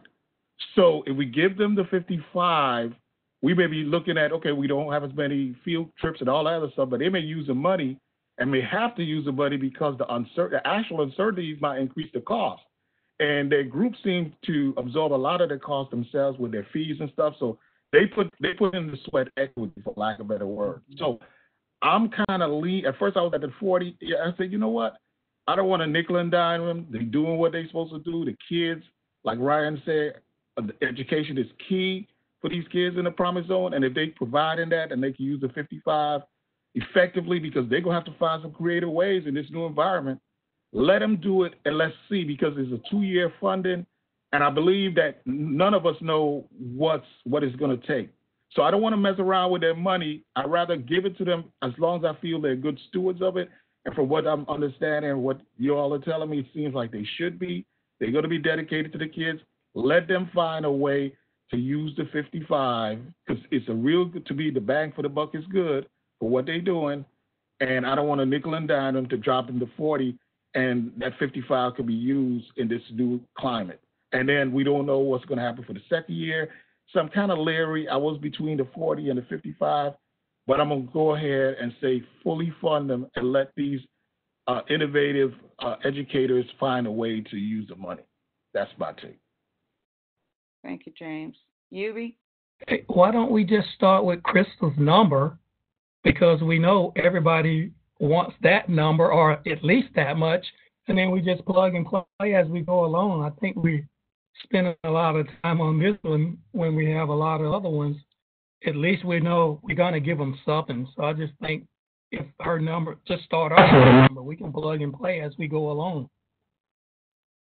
Okay, Marie and Renee, are you okay with that? And Ryan? 40? I wanted to know what Crystal number was, because I was like, you just plug the number in. I think you said 40,000, right? Okay, that's still good, because I hate to say what I had in my mind. What you had, You need Marie? to say what you had in your mind. No, we're at 40. Keep it moving. Go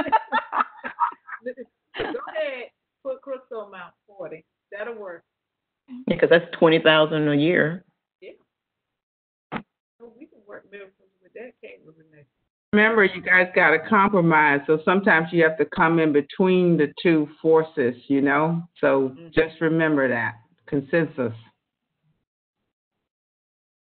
I'll be the lone holdout and say, I mean, that's because even $20,000, or 40,000 for each is just, I think it would only be able to provide the tutoring services there for them. So just my 2 cents. I'm in agreement with you, Ryan, but just to sort of move us along, we'll start here.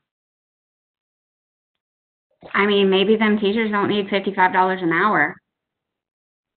You get what you pay for in education. An hour.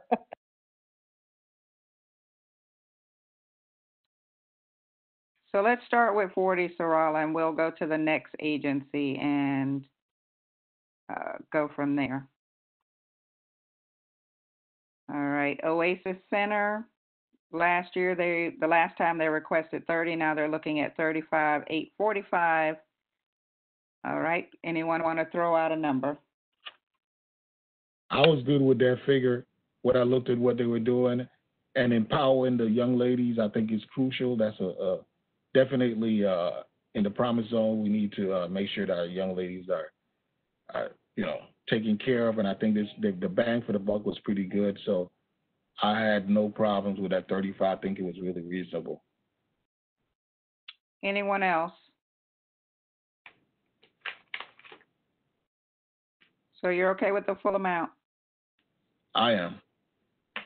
I just want to Just keep in mind, you just cut your number 3, and these are all educational programs. So just make sure you're making fair decisions across the board.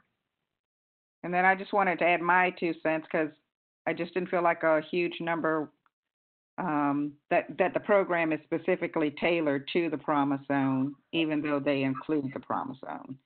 So I just think that there may be some, other things they may need to incorporate going forward. They have good diversification and board support in terms of people who look like the population they're trying to serve. But I just think there may be some other things that need to be incorporated. But as I said, you need to think about it. You're going to one program. I think the funding needs to is the other. I think the funding needs to drop also with them also. I don't see giving them that much, and they're not really going to be present in sight. We can't guarantee what's going on in the school system, where they'll be there or not, and it's not guaranteed that they're going to be in the Promise Zone. That's a key factor for me. So I would be cutting. I would not be adding. Okay, what's a good number for you, Renee? I agree about the cutting because, Dr. McGee, I don't know if you remember, but we have asked this agency in the past, to diversify their funding and not be solely reliant on CHSP. And that was another thing that we indicated on our summary this year, was we wanted them to diversify. Okay. So what's a good number? 20. You think it's 20? Crystal? I mean, I would say 25, but I mean. Close to 25. That's good. You're okay with 25, Renee? Not really. Girl, you want to go to lunch? You better go ahead on the pick. What about 22? 25, Renee. Okay, 25 or 22? Which one we're going to go with? 25. 25. Thank you, Renee. I got you. 25 is good. Ryan? Can't see Ryan. Yeah, sorry, I was trying to hit off mute. I'm fine with that. Okay.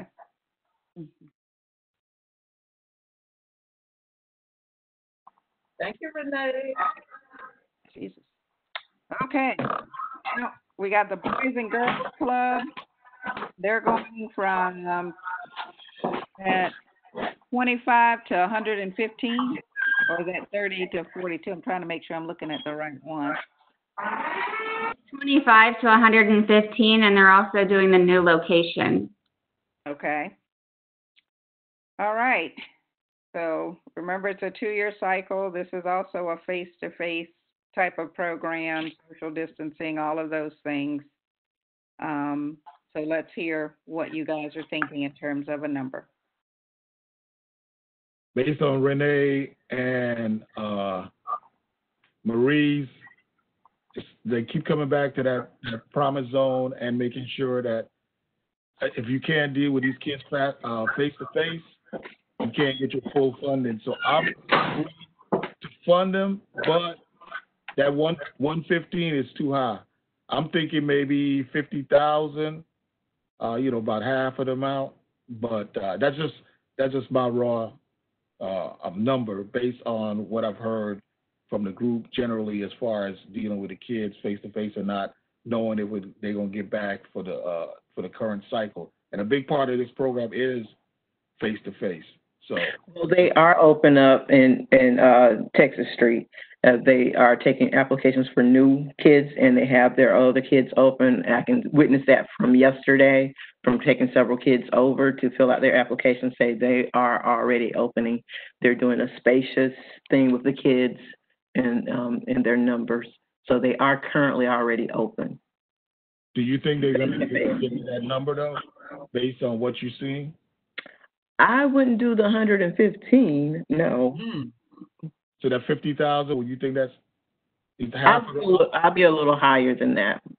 Okay. Because it is a strong need. There are so many kids with a lot of issues, with parents that are working, or mostly of most of our parents are service oriented, so they're not home, and that gives kids also a place to go. But they also, the thing that other places were not doing with having the phones and having computers that they are literally giving the kids makes a big difference. I would like that if Delta was doing that so that they could actually account for if that money was going to buying computers or something like that. I would love that. But they're already doing it, and they're taking in new kids that are going to get a phone or a laptop. So that makes a big difference to me. So I would do at least 75. So, and this, so I want to get this clear. So you're saying that the Boys and Girls Club are actually giving computers and stuff like that too? Yes. Yes. Okay, well that changes my Yeah, but guys, that's not what the money is. They're requesting the money for. They're requesting the money for salaries. $96,912 is what they're requesting for salaries of that $115,112.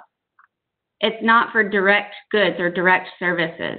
It's for the salary. Are they hiring people within the Promise Zone? Because a lot of the No.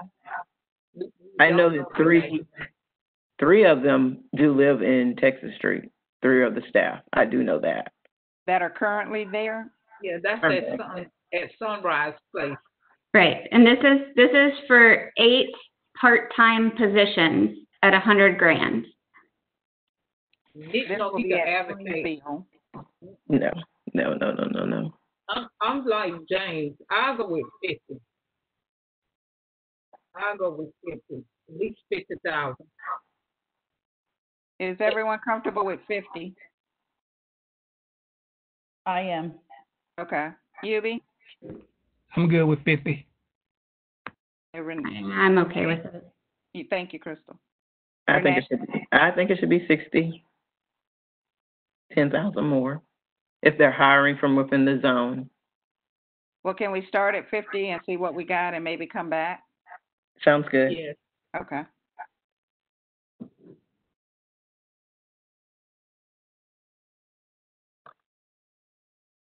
All right, so now we're at Capital City Youth Services, Going Places Street Outreach. They increased their ask from 44 to 61. Opening the floor up. Marie, did you have a thought? I won't weigh in on this one because my daughter was over there. Oh, okay. Yeah. All right. Renee? Was this for staff also?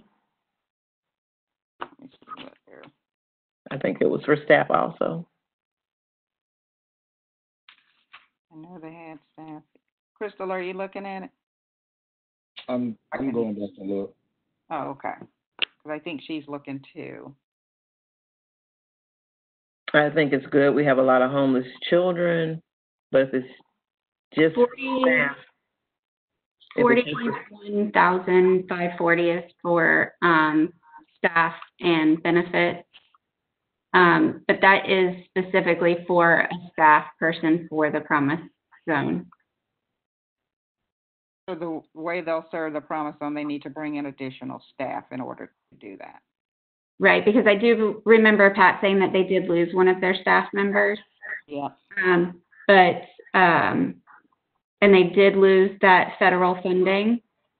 And they got to make. They also are drawing down funds and are able to do matching with the government based on CHSP funding. So based on what we do fund them, they are able to get an additional amount, a percentage of that amount. Okay. So what would you guys be comfortable with as a starting point here? I mean, I honestly ranked them much higher, I believe. So I know it's going to be an issue, but I think that what they do is really good for the community, especially for the Promise Zone. I know the site visit was super helpful for me because that's always in the back of my mind when this one comes up. But I know based on how we have trended with the funding that, you know, because it is ranked lower, that we probably won't be giving them their full ask. Okay. So what would be a good starting point? I would say 50,000. I was thinking that too. Is Yep. that 50. okay?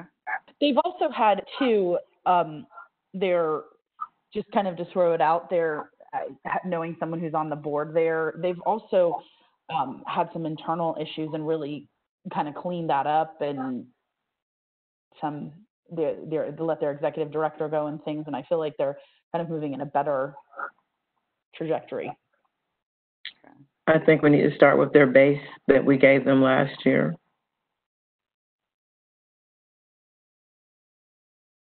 Okay.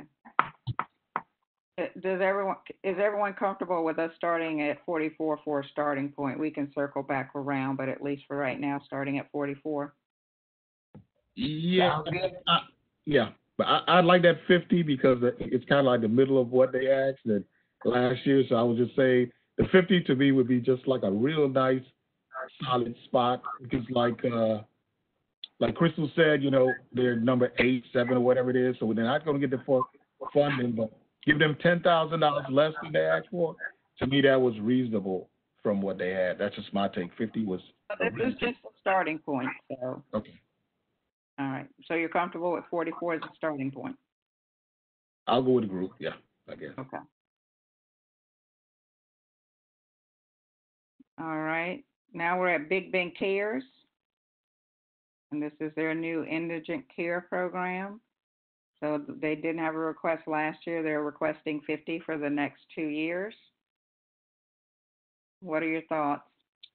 Well, I like their program, but they cannot say that they're going to do specific promise zone because of the rules and regulations. So this is one of those, after I listened to the group, I had them scored high because I think it's a real big need. And they're not just a HIV, sexually transmitted type organization. They're really serving the whole community, and it's really needed.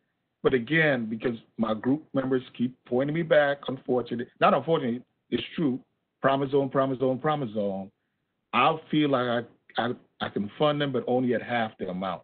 But I really think the service is needed, and a lot of people probably from the promise zone would be their constituents, but we can't guarantee it.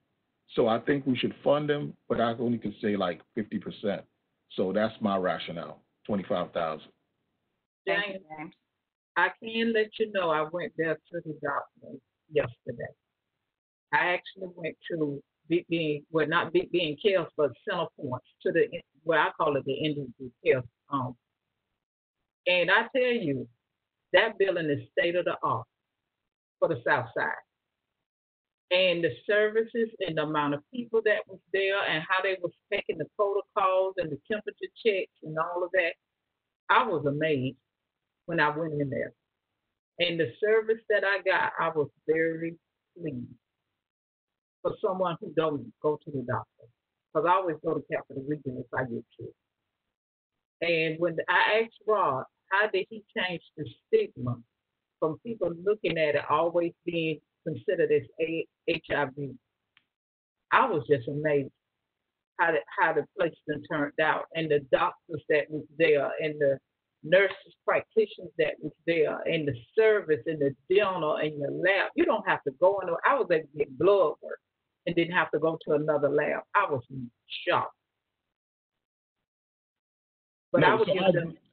I give them their whole 50%. I give them their 50. But that's what I'm saying. I would give you nailed what I'm saying. I agree, and I've heard about it exactly. But because my team members keep saying promise zone, and they themselves said we would do as much promise zone as we can, but by law, the way we're set up, we can't do that. We have to accept those people that are indigent or don't have it, where they can be from any zip code. So I agree with you, but based on the limitations that Pat said. No. Let me clarify because I didn't.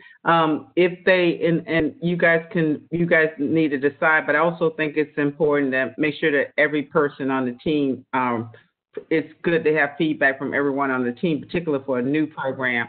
But the reality, if you fund that program based on the measurement framework, all the clients have to be Promise Zone clients. So they would they would have to, for the particular, they're proposing to serve, so you need to go back and look at what they're proposing to serve, and I think it was 100 in the measurement framework. Those 100 people, or however number that they can serve, they will have to be residents of the Promise Zone for any contract of this nature. And also, they are located in the Promise Zone area, so it's not like they can't serve them. It's just how they keep up with their numbers and they keep history. But they are in the Promise Zone. And I've taken at least 7 people in Texas Street and Country Club. They've had no complaints. They gave them praise about how easy it was to get in and get out. They didn't have to worry about coming back another day because they couldn't get served or waiting 8 or 4 or 5 hours. This is one that I think should be funded. It was clean, James. It was so beautiful up in there. You should have seen my smile on my face. I'm like, oh my God, I'm on the south side. Is this? You just. I do think that I guess what I'm saying, I want to fund them 100%, but they said in the application, they said the target population is, and they basically say that they have to serve. Hold on a second.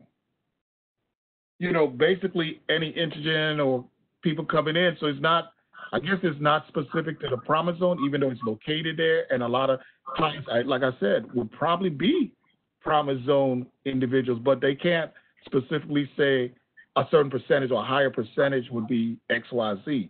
So I agree. Okay, James.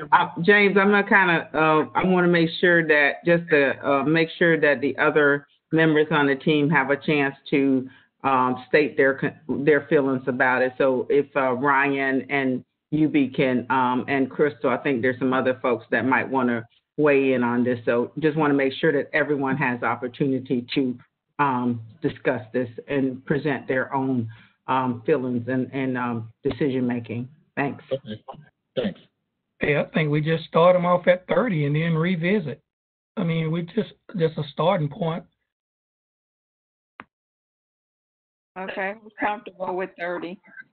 I am. I'm totally fine with that. All right. I'm okay with 30. I'm good. Who's next? Okay, we have the Legal Aid Foundation. Did they ask for less? Mm-hmm. Okay. So they had $85,000 for the previous funding cycle, and this time they're asking for $75,106. I want to say that obviously these are all very worthwhile programs. If we give them, I would prefer to just give them a small amount and increase someone like Cricket Harvest to the full amount. It to me is not what we call that basic need personally.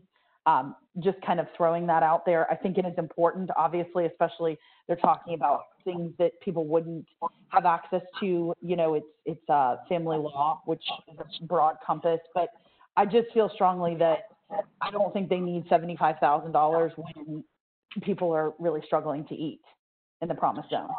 Well, So on the basic needs team. I'm sorry, what did you say, Kristen? I understand that, but we're on the Promise Zone team, and I think it's important because that is the area that is really and truly, it is a basic need. Legal services are not a basic need. I know we're not on the basic needs team, but if we're looking at all the things here, if you don't have food to eat, you're not going to worry about legal services. Well, I'm going to kind of differ because I think legal services and what they're doing for expungements and helping people, it kind of feeds into the basic needs of being able to get a job. They need the ID and all of these things that they cannot get without the legal services to help represent them. So many people, the veterans who can't get their proper paperwork, who are homeless because they can't get their basic needs of paperwork filed correctly, it is a basic need. I wouldn't fully fund them at the 75, but I would definitely fund them because the basic needs to get that paperwork done. I have people who don't have ID who can't go apply for food stamps. They can't go get their birth certificate. They can't go get their Social Security card because they can't get the proper paperwork, and they need legal help to do so. So hopefully that adds into that. I mean, that the expungement portion that they're bringing in this year is pretty, I mean, for what they're asking for, I don't know if any of you guys have ever looked into that process of expungement of any type of record, but I will tell you that it is the most lengthy, frustrating, and most people will give up. And that will be their deal breaker on whether or not they can get a job or can't get a job. And I think that the Legal Aid Foundation does provide some pretty significant resources to that area. They have their lawyer food truck. I don't know what they really call it, but it's like a food truck of lawyers that go out and then they provide these services. They bring the paperwork. They help them get everything filed. To me, the legal aspect of it is just as important as some of the other things that we are funding. I'll give you one case. Everyone go on Tennessee Street, go straight out, go to Capitol Circle, make a left turn. To your right, as you go over past the car dealership, you'll see a lady who could not get her paperwork straight, could not get her expunge done. She's been living there for 3 years. She doesn't have a tent. She just has umbrellas. I can't think of her name. But because she could not get something expunged, she couldn't get her birth certificates or anything, she's been there now going on 3 years because she didn't know that she could get legal services. She didn't know, she didn't have it to access. And if you look at her, you know, she's a Caucasian lady, but she's given up hope because she didn't have anyone to help support her and tell her the right way to go. And after, I think it was 9 months, she just finally gave up. How much of the application was for the expungement piece? Because I knew they had a different, was it 6 or 7? 7? Okay. So, like, can we set aside 7 of whatever we award for the expungement clinic and then decide how much we can afford to fund of the other piece? Yeah, I like that. Perhaps I'm just looking at it wrong, but when we came to a consensus, they were number 8. I was just thinking we give everybody a little something and then revisit those first 4 because that's what we all agreed were the top ones. I mean, each time we going down, we're getting to the bottom of the list, but we keep bringing up good points. At the bottom, they shouldn't have to be fully funded, in my opinion. And maybe I'm just looking at it wrong, but everybody gets something, and then we revisit those first 4 to try to get those to a fully funded or as close as we could. Can we start at 15 or 20? Well, on this one, I think we need to take into consideration that just for the legal services, last year they were allocated $85,000. They're not reducing their services. They are not reducing the number of clients they're seeing, and they only asked for $68,416 this year to do the same things that they were doing last year. The request for expungement is $6,690. So I mean, so a lot of these other ones that, we went in and we gave them what they asked for last year, but didn't increase it yet, I think we need to take into consideration that this one asked for less and is still doing the same amount of services. So if we go based on the formula where we're giving them their ask last year and they've requested a 25% increase this year, this particular one basically asked for a 20% decrease to do the same amount of work in the community. Let me just interject, just so I don't want to, you guys have kind of processed out your 1, 2, 4, and you made decisions about funding for specific reasons. But what I want to say is I don't want you to just turn this completely into a numbers game, like the ranking number.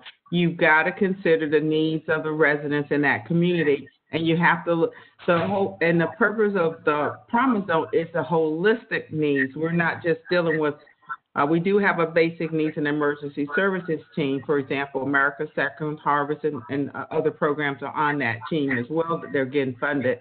But we don't want you to just this is a holistic services for the Promise Zone.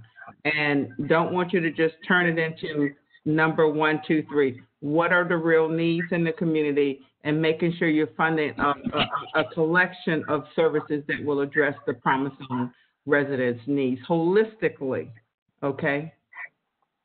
I agree with Crystal. I think 20,000 is too low for what the individual, that good example that Ida Marie or Renee said is key. There's a lot of people like that who need this assistance. They can't even get their life moving forward. So besides balancing the emergency stuff with food and housing, I think this is an important component. I would give them more than that 20,000. I would stay. What's the number? How much? 50,000. I'm at 75,106. I say 65, start. I say 65, 50. That's fine. 65 is fine. As a starting point? Yes. Crystal, are you okay with that? For now. Yeah, I agree with Krista, but yeah, it makes sense. 65 star. All right, Ryan. I personally like what someone said, 50,000. Okay.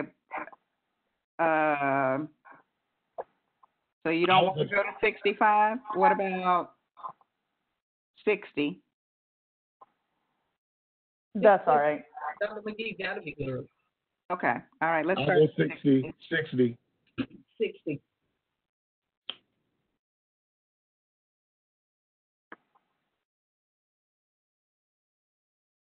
Okay, now we have Children's Home Society, Primary Zone Early Steps. They increased from 30,000 to 42. So now let's think about that. And what do you think is a good starting point? Are you okay with funding them where they were last year, or do you want to bump that up some?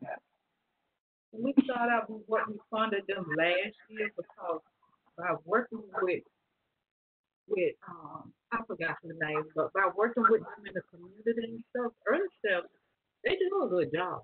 They really do a good job working with children and families and stuff like that. We'll start at 30. I like 30,000. Is everyone okay? Is everyone okay with 30? You can do a thumbs up or. I'm good, Ryan.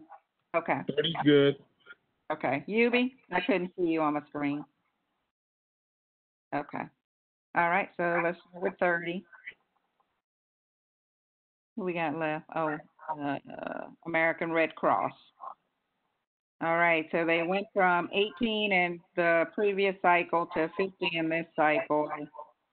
And a big portion of that is salaries for a person they need to hire for the Promise Zone. Am I correct, Crystal?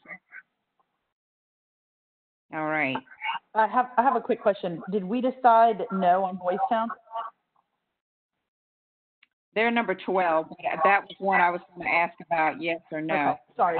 I didn't mean to jump, but I was confused there. Yeah. No, we didn't discuss them, but we right after this one.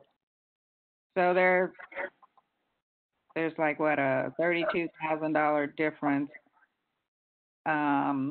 Since we can't fully say would you guys be comfortable with 25 starting point?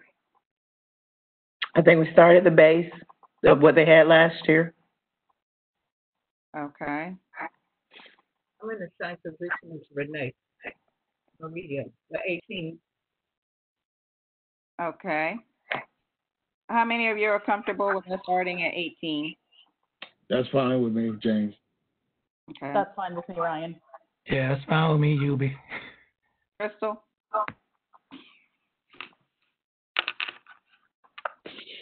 I like your 25 We're gonna give better, some but more. Would you be okay with us starting at 18, Crystal? How about 20? I mean, I'm comfortable with 20. 20 is good. Thank you. I'm better with 20. Yeah, we'll work with Crystal. 20 is good. For Crystal.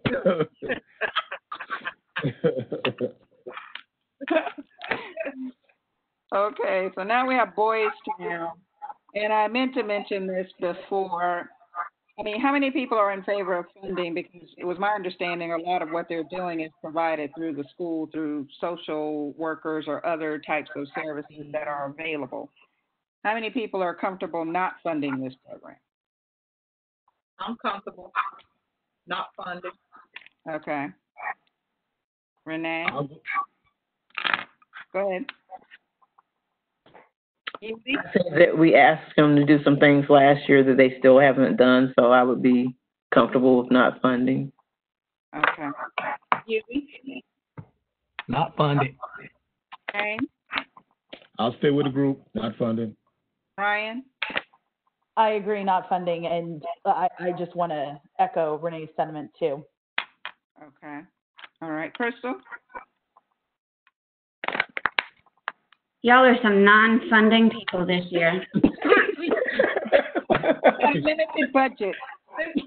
Limited budget, and this is the COVID-19. But wait, Crystal, I'm the rookie, and y'all baited me into this. Y'all told me, hey, y'all penny pension, so I'm joining the crew now. Penny pension. Well, especially if we're hearing that the services they promised to deliver, they're not delivering. In Boystown, they have money. They can find money. Crystal? I'm vacillating at the moment.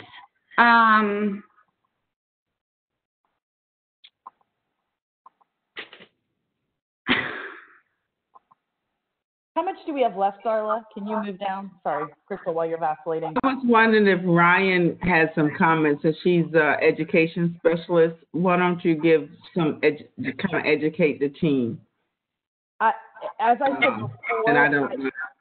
yeah, these are, when they talk about unduplicated services, they are duplicated services for what they're doing too. I realize in the school district, there are, as a social worker, assigned to every 2 or 3 schools, occasionally 1, and some of those are in the promise zone. And while I do see there's absolute value with it, as I stated before, I have an issue with the amount that they spend on their gala to what they then raise too. So I think that that's something that they don't fully talk about. And as someone whose company has sponsored that in the past, or actually a school district has sponsored it in the past, that could absolutely go toward their $54,000 too. So I don't think that it's, something that if we don't fund them, that they will not get those services, because the district will provide many of those services, if not all of them. I think the nice part, though, but it doesn't mean we have to fund them, is that it is one person kind of coordinating it all, as opposed to 2 or 3 people within a district doing that.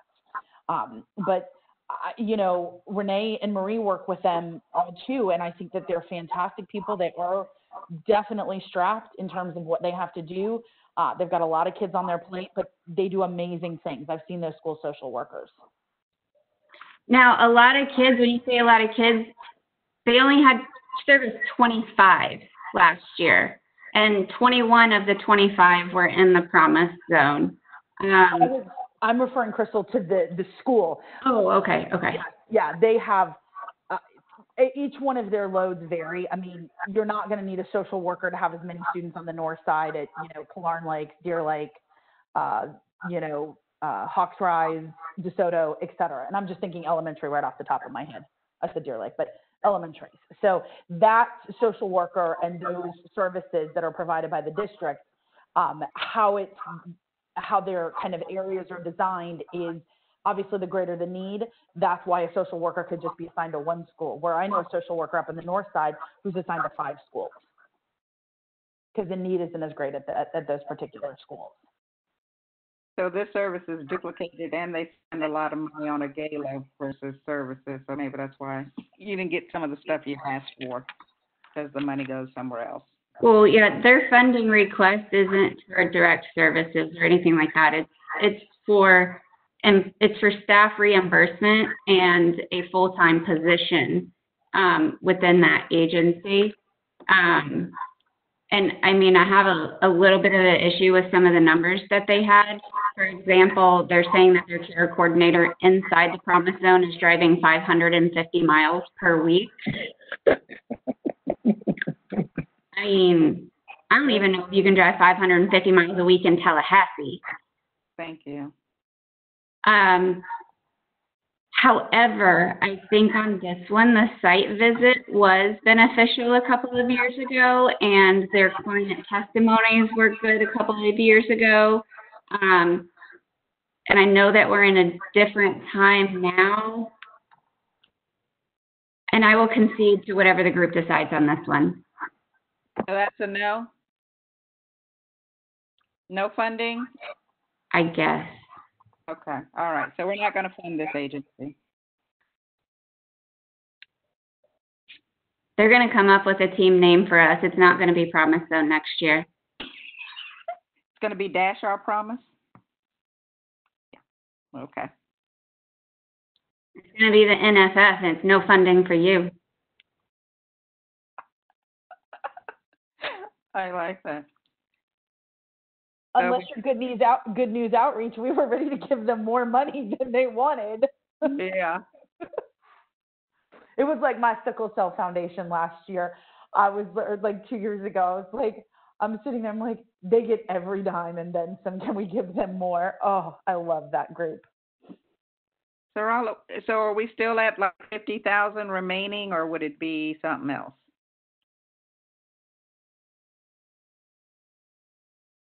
So they have 50,000 remaining to allocate on this team.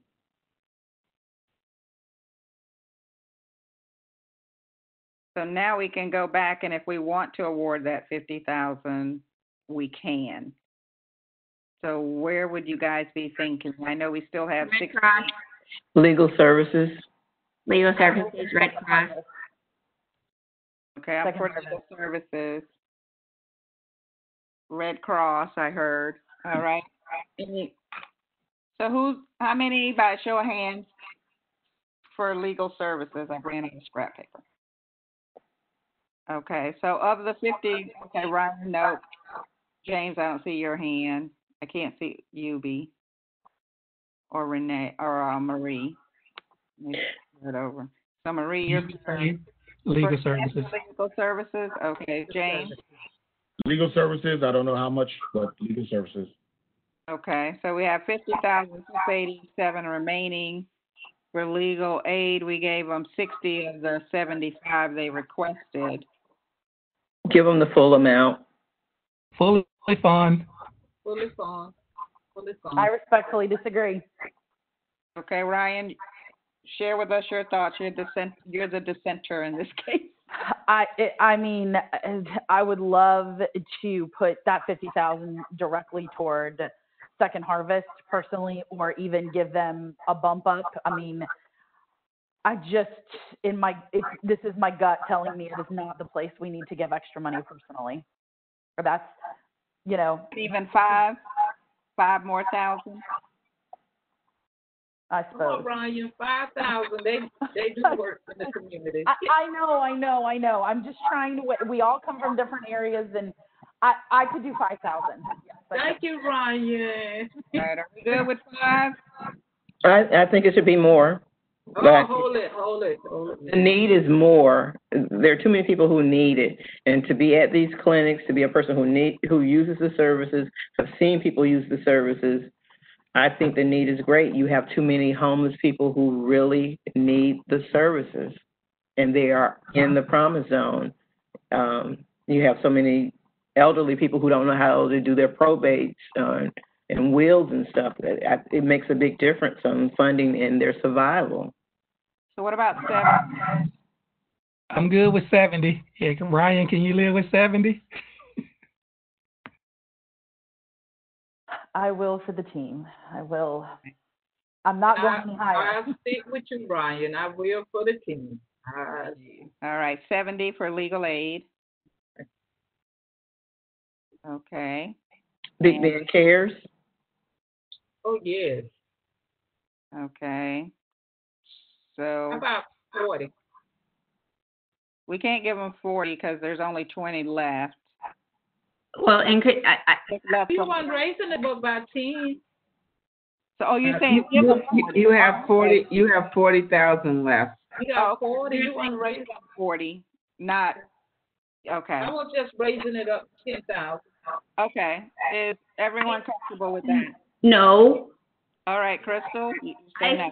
I feel like they need to prove themselves in the promise zone. They have nothing out in the promise zone. They have they're not in the promise zone advertising. So, and they're not refusing people. And I feel like if we partially fund them, the program is still going to go on. And then next year they can, or the year after, they can give us those numbers and those key components that we need for them to really prove that they are in the promise zone. Okay, residents of the promise zone, let me hear your thoughts. Well, like I said, I went to the doctor on yesterday, and the services was very good. I haven't been to the doctor in a long time, but I feel like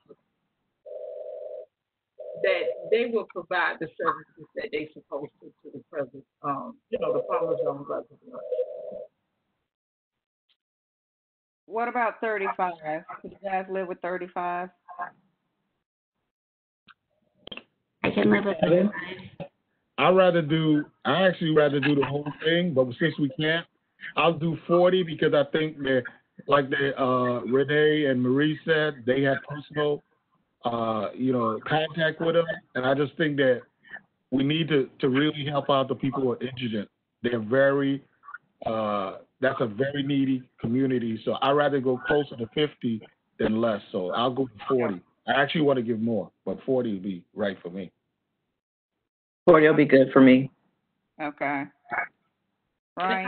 I'm telling you, if y'all will go in the community and start looking at some of these agencies in the Promise Zone, even though they say that they're not doing some of the things, you'll be surprised that they're doing it, but they probably just don't know how to stack at this present time.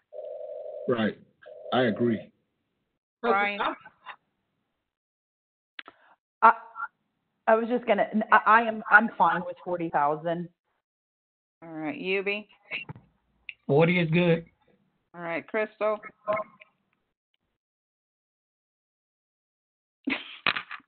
All right, John McKinnon. Okay, we can go with 40.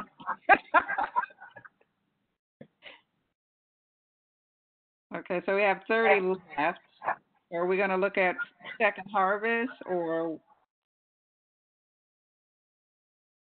Red Cross. Or Delta Kappa. Or Red Cross. I forgot about Red Cross. I'll work with you. Could we give Red Cross 30? Okay, thoughts of other people? I'm fine with that. There's 40,000 left, right? No, I don't agree with that for Red Cross.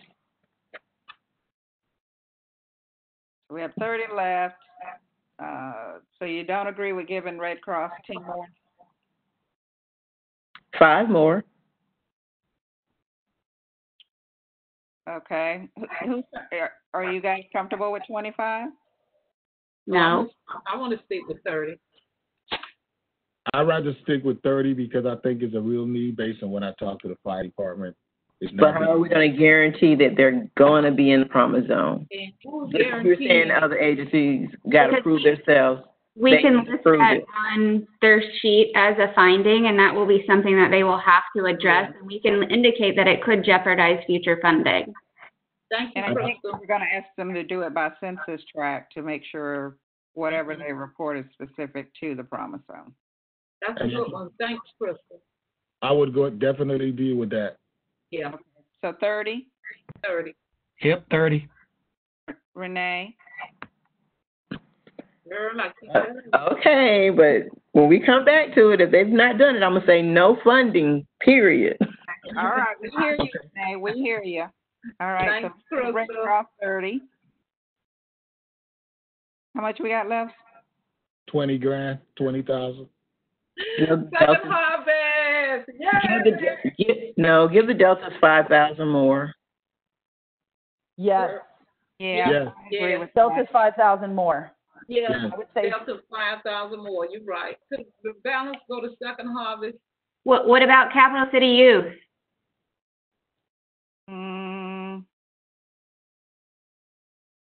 I would rather the balance go to Second Harvest. Yeah, me too. Yeah, the balance should go to Second Harvest. Yeah, balance the second harvest. I second, third, fourth. All right, Crystal. Are you comfortable with that? Maybe 3,000 more. Maybe 3. Make it 47. I'm sorry, I couldn't hear what you said. I say maybe 3,000 more. Make it 47. For Capital City? Yes. Okay, what are the thoughts here? Are you guys comfortable with an additional 3 for Capital and then the rest to Second Harvest? Well, I don't want it to be just a numbers game either, like Pat said. I mean, based on what the need is and what they're needing that funding for is having that staff member in the promise zone. So at the amount that we're funding them at the 40, whatever we decide, minimum of 44, are they going to be able to implement the services and provide the outreach and do what they're doing for the kids, the homeless youth, at that amount? Okay, because I know they lost their one staff member, but they're still providing services currently in the promise zone, correct? Yes. And you do need to maybe go back to the funding request and consider what Crystal. Remember, we do want the programs to be functional, right? Because we want them to be able to actually provide the services that they intend to do so. So please be considerate of that. So if you need to go back and look at the CHS application regarding the funding request, they also have stated to you what is the minimum that they need to sustain the program. You need to be very cognizant of that. So again, so that you're not, as Crystal said, just playing a numbers game. We have to deal, this is about budgeting and the ability of organizations to implement these programs effectively in the promise zone. So can we do say 55, which would be 10% less than what they actually need, and they will have to scrounge up that 10%? And we go to 55 or the 6, which is about 10% of the 61, and let them deal with other 10%. They should be able to still carry on that program because, like Crystal said and Pat, if they can't do it, if they can't get the person, then they can't do the program. But if they have to find 10% more, maybe that would work. 55 would be closer to it. Who was it? Was it Marie or Renee who said something about that they have a family member or Marie. someone? Marie, you were the one. I'd like to hear what you have to say about it because it's someone that you know is directly impacted by their services. Make sure you're not giving your too many personal identifications. I'm not Pat, and I was going to ask So you try to make speak sure. about it. You make.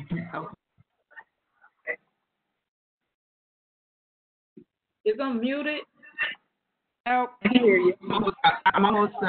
I don't think it's appropriate. I'm a little bit hesitant about that. Someone sharing their personal. That's fine. Somebody had brought it up, so no worries.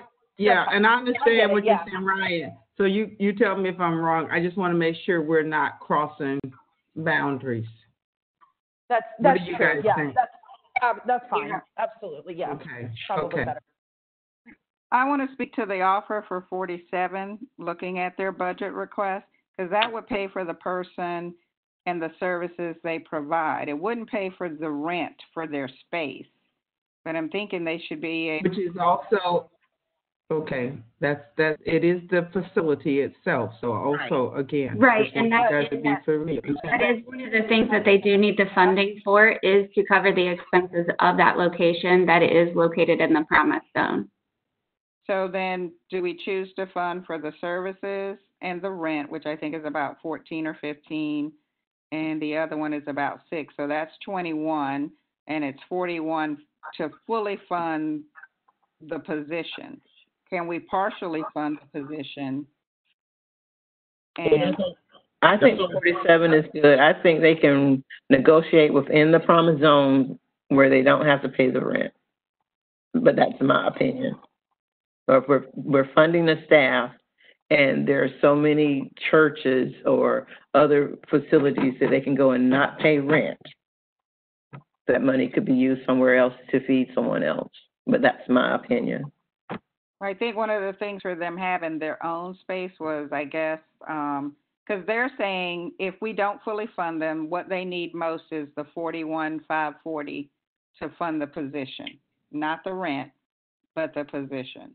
So if we cover the position and the services they provide in terms of birth certificates and all the other forms that the clients would need to function, which would be about 47,000. Are you okay with that? Let's just round it off to 50.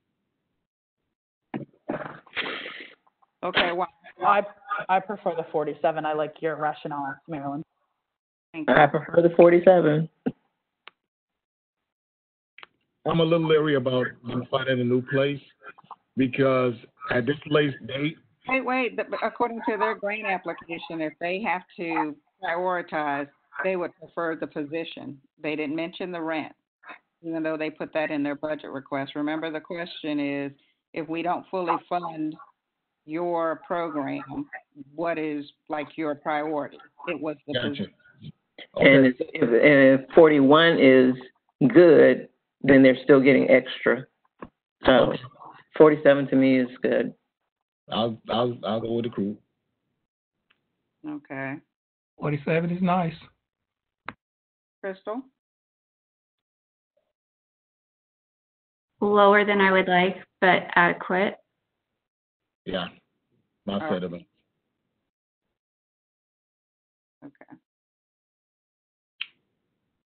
Okay. So we have 11,000 left. Do we want to allocate it or keep it? Second half harvest. Oh, we're going to allocate it. We're spending it all. Second harvest. Second harvest. Is everyone comfortable with second harvest getting the remaining amount? Okay, I see some heads nodding yes. Yes. Yes. James, yes. James, yes. Crystal?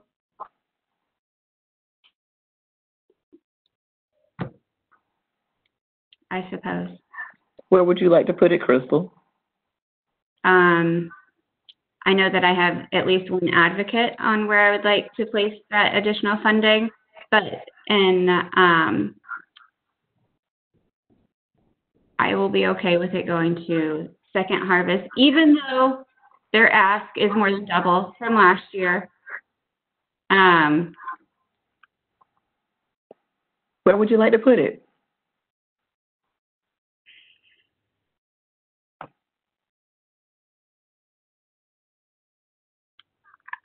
I mean, honestly, I would like to distribute it between the Red Cross and the Legal Aid and Capital City Youth.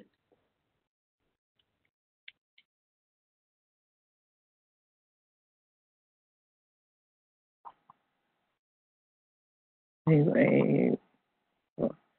I could do legal aid. I could. Those three would be fine. Turn ourselves back around again. I can't see. Let me see if I can make my screen bigger here. I mean, we're only looking. I'm sorry, Marilyn. We're only looking at a 71% increase, where Red Cross got a 67% increase. So we're only a few off there too. So, I mean, pretty much we all know there's way more programs. We're not even funding a portion of the programs too. So, Can we go ahead and give the legal aid the 5 and make it the 75? Well, Is that what they're asking?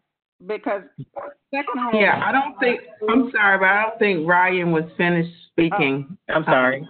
I looked like Ryan was in the middle of her conversation. I want to make sure every person is heard fully because it is consensus, okay?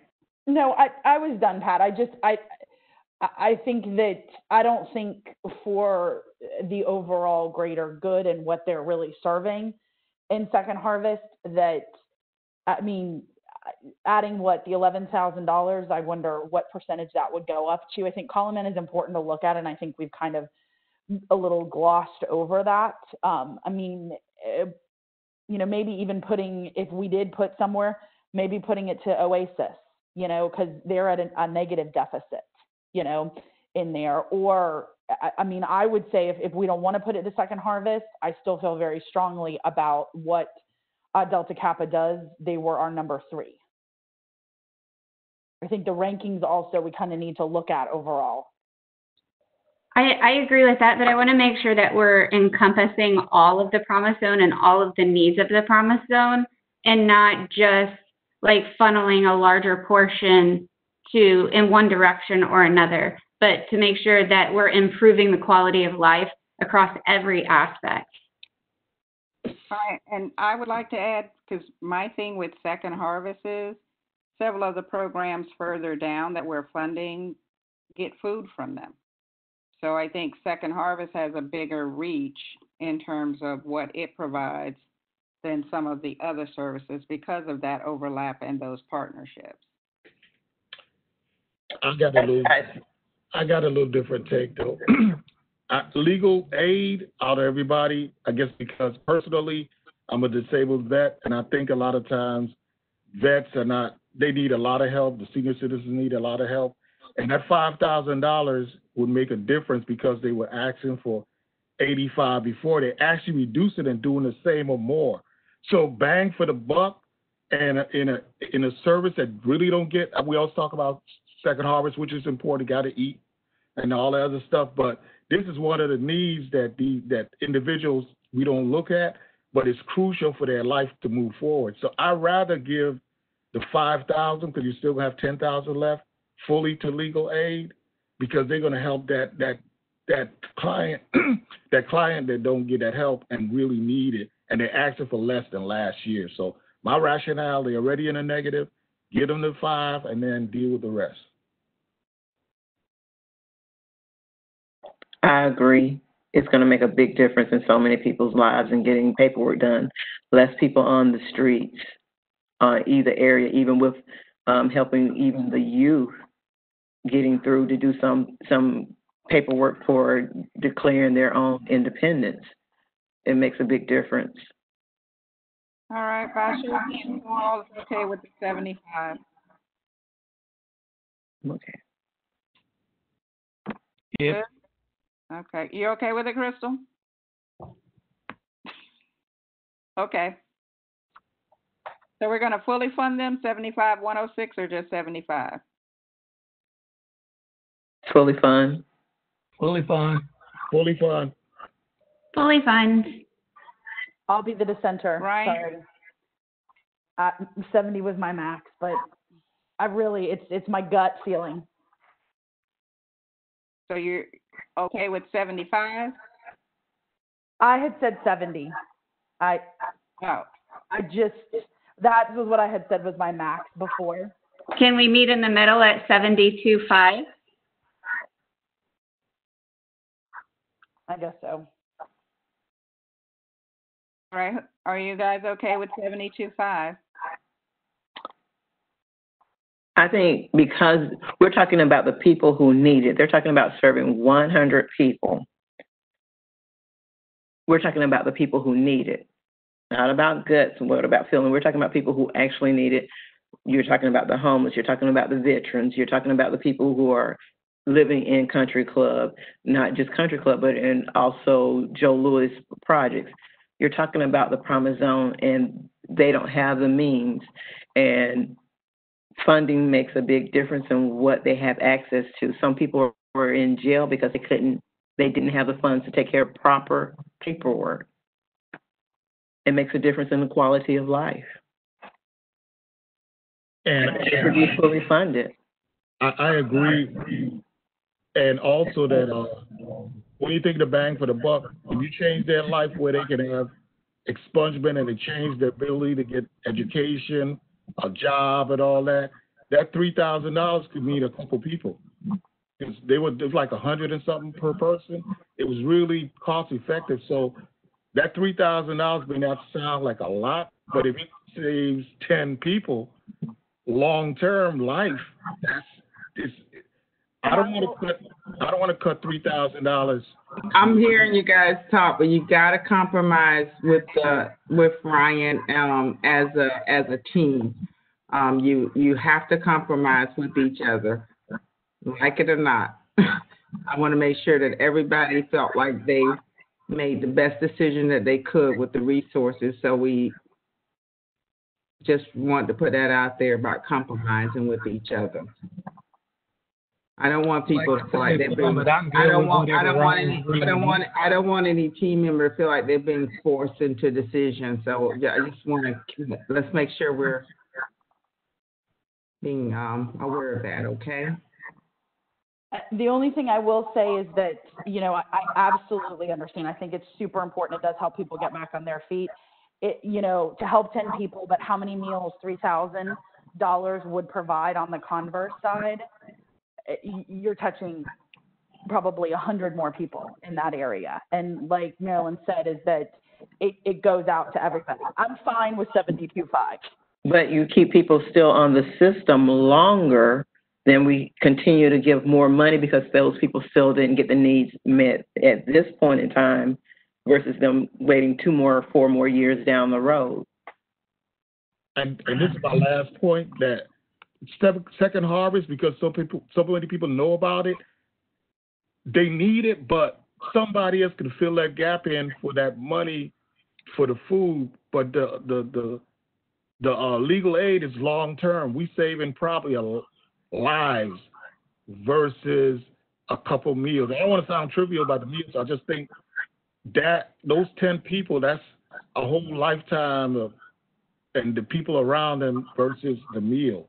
I just think the $3,000, when you think about that, is actually more exponential important. That's just my take. Yeah, I think it's a difference in short-term outcome, long-term outcome. What is going to do the greater good in the long run? And I think by helping these people clear up these legal issues, I mean, it's not just civil issues or expungement issues. I mean, you're talking about landlord-tenant issues. And when you think about the promise zone, the houses and the homes are not in the best condition. And, they help advocate for those people in the promise zone. It really does. Better living environment. The Texas Street apartments really should be torn down. There's so much mold and mildew, but they have nowhere else to go that's going to fit their budget. So many people in Tallahassee, even working for the school system as a payroll, make less than $10,000 a year, less than $8,000 a year. And those are the people you're talking about who need the legal services because they still got to get to work. They still got to pay for child care. All of those services still come out, and they're living in the projects that can basically, they're still paying rent, half of the rent. So they're still paying $300 out, and you're talking about less than $8,000 salary, and they need legal help. They need probate help. You can't just get that for free anywhere else but legal services. Okay, well, I just want to chime in because I was looking at their application and their budget requests for both programs and looking at them prioritizing those needs and the amounts that if they were fully funded, what they would need to have. And the total amount for both of those programs, which includes full funding for the expungement piece and then for the legal services, we're looking at about $68,816. So that's what they said they would need in order to do this program. And I think looking at 72.5, it exceeds that 68.8 and will allow them to do what they need to do for the level of people they want to serve. And what was it for the second harvest? What did they say? Okay, well, now this is legal aid. So since we're discussing legal aid right now and what we want to give them, I just want you to understand that the 72.5 will allow them to provide the full level of service or the service that they said is necessary to the client. because we're getting hung up on the 3,000 and how many people that'll feed versus legal services provided, and what that means. But they're saying they can do it with 68.8. I guess the issue for me is that long term, you won't need so many people needing so much food because their legal issues have been taken care of, and they don't have to worry about so much having to go to Second Harvest for the food because now they're straight on that area. It makes a big difference on choosing to pay a legal bill versus feeding your children. And to get your life straight so that you can drive your car somewhere or And Dr. McGee is saying they can do this at 68.8, and we're giving them at this point, the offer on the table, 72.5. So you wouldn't be okay with that amount, even though it exceeds what they say they would absolutely have to have in order to be able to do what they said they want to do. I'm okay with it. I just think that they're giving us all. They dropped what they needed from last year. I think there are so many people that really need these services, and if you're not really getting out to see how many people are homeless, and it was just a matter of getting some legal paperwork turned in, and then the pressures of still trying to go to work and still trying to take care of a family, that they give up because they don't know that these services are there. I think that it should be one of those services that is really fully funded. But I will go to 72.5. I just think people don't really realize how much that is needed throughout Tallahassee for real. Like I said, if you go down the street, she just needed some paperwork done, and she's been there 3 years, going on 3 years, because she didn't have this service, and she gave up. Anybody can drive down there at any point of the day and go on Capitol Circle off of there, and you'll see this one lady who gave up because she didn't have those services. So I'm fine with the 72. I would reluctantly agree 72, but I just think it's worth it for the full funding. But I'll go with the group 72. Okay. I thought Ryan said 70. She said that was her thing, but she was okay with 72.5. She was okay with 72.5. Okay. And 72.5 achieves the objectives. So that Okay. seems good. All right. So now, So to answer Jane's question, what did Second Harvest say they could get away with? Get away with. Get away with. That's to serve. Let me pull it up. I mean, if we're using the same analogy, that's why I was asking that. Well, no, it's not that we're using the same analogy, but when we're not using that. We want to, give this because but when the client says, although we're asking for this, we can do the most important things for this amount of money. Right. That's why we look at that. Right. No, so I was just saying that this, like you said, the 68 or whatever, I'm just curious to see what did Harvard say their minimum they would need instead of the 268 to be consistent. Because we all said we want to fund Second Harvest the full thing if we could, but if we use the same rationale, what would their drop down bottom line be? Well, they just said every dollar is essential for people missing meals in the Promise Zone. Okay. Give a dollar amount. That's good. All You right. do see their cost per client and how low that is. I mean, it's cents on the dollar. Right. But they can provide this food. I'm good. Give the rest to them. That was my sentiment. Is everyone comfortable with that? Okay. So the remainder goes to Second Harvest.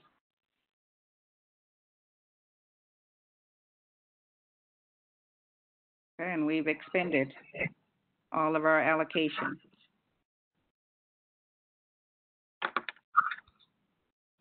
Pat? Okay. I mean, I'm assuming just take a look at it. Everyone needs to take a look at your final recommendation. So she wasn't. So you've kind of, what I think it'll be good if you just kind of summarize it, Dr. McGee, just starting with your number one and just saying how much the allocation, what the percent is. So just kind of looking at summarizing the decisions made on this team. All right. So our first choice was, or our first number one in ranking was America's Second Harvest. They were allocated 117 the last cycle. They requested 268,000 this cycle. We funded 78% of their request at excuse me, $208,687. Number two was Good News Outreach. They are new. Could folks go on mute who are not speaking because the cut down on that background sound? Sorry about that, Dr. McGee. Just want to make sure people can hear you. All right. Number two was Good News Outreach. They were a new request for $15,964, and we fully funded them at $15,964. Number three was Delta Kappa Omega Foundation. Their request this year was $55,000. We funded them 18% less than their request, so at 82% of their request at $45,000. Number four is the Oasis Center. Their request was $35,845. We funded them at 83% of that request with $25,000. Number five was the Boys and Girls Club, Sunrise Place in Springfield Community. Their request was $115,112. We funded them at, did we really do? Because it says 100%, but we gave them $50,000. It's 100% addition. It's comparing what they're currently funding. Oh, okay. So 25,000 current, 50. That's 100% increase. Okay, all right. Because I was like, we didn't do that. Okay, and then six is Capital City Youth Services. Previous allocation was $44,000. They requested $61,000. We gave them $47,000, which is 7% over their previous funding cycle award of $44,000. Number seven was Big Ben Cares for Indigent Care, a new program. They requested $50,000, and we awarded them $40,000, which is, what is that, about 90 or 80? That's no calculation. There's no comparison. Okay, good. Okay, so we don't do the amount of what they requested, just the amount increase. Okay, so legal aid, previously funded at 85. They requested 75,106. We funded them 85% of their previous request and awarded 72,500. Number nine is Children's Home Society. They requested 30 in the previous cycle, 42 this cycle, and we funded them at their previous funding level of 30,000. Number 10 is American Red Cross. They were previously awarded 18,000. They requested 50. We allocated 30, which is an increase of 67% over their previous funding. And then finally, we have Boys Town of North Florida. We decided not to fund them. Previously, we funded them at $28,651. They asked for $54,891, and we did not fund their request. Is that everybody? Yep. So in total, we had awarded $432,651 the previous cycle. We had requests totaling more than $1 million, but once we excluded the agencies we weren't going to fund, it was $822,918. We had $587,651 available, and we awarded that amount. Okay, thank you. Any heartburn? I think now, Dr. McGee, please poll your members and find each of them individually and see if they're okay with the final recommendations. Okay, so should I just send them a chat? No, just they need to state it verbally to you. Okay, all right. I'll start with who I see first on my screen, and that's Renee. Want to get your feedback and see if you're okay with the final funding decisions. No, I can't hear you. You're muted. I will go with what is there. Okay. James? I concur. I would go with what's been proposed. All right, Marie? Dr. McGee, I accept what was proposed. All right, thank you. Crystal? I am comfortable with the money that we have allocated. Thank you. Ryan? I'm fine with this. Thank you. Yubi? I am satisfied with the proposal. Thank you. All right, Pat, that's everyone on the team.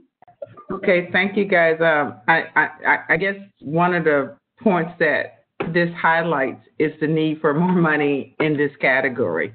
I think that's part of the torment that I can see. I know some of you, I feel like a couple of you are a little tortured still, but I also understand why.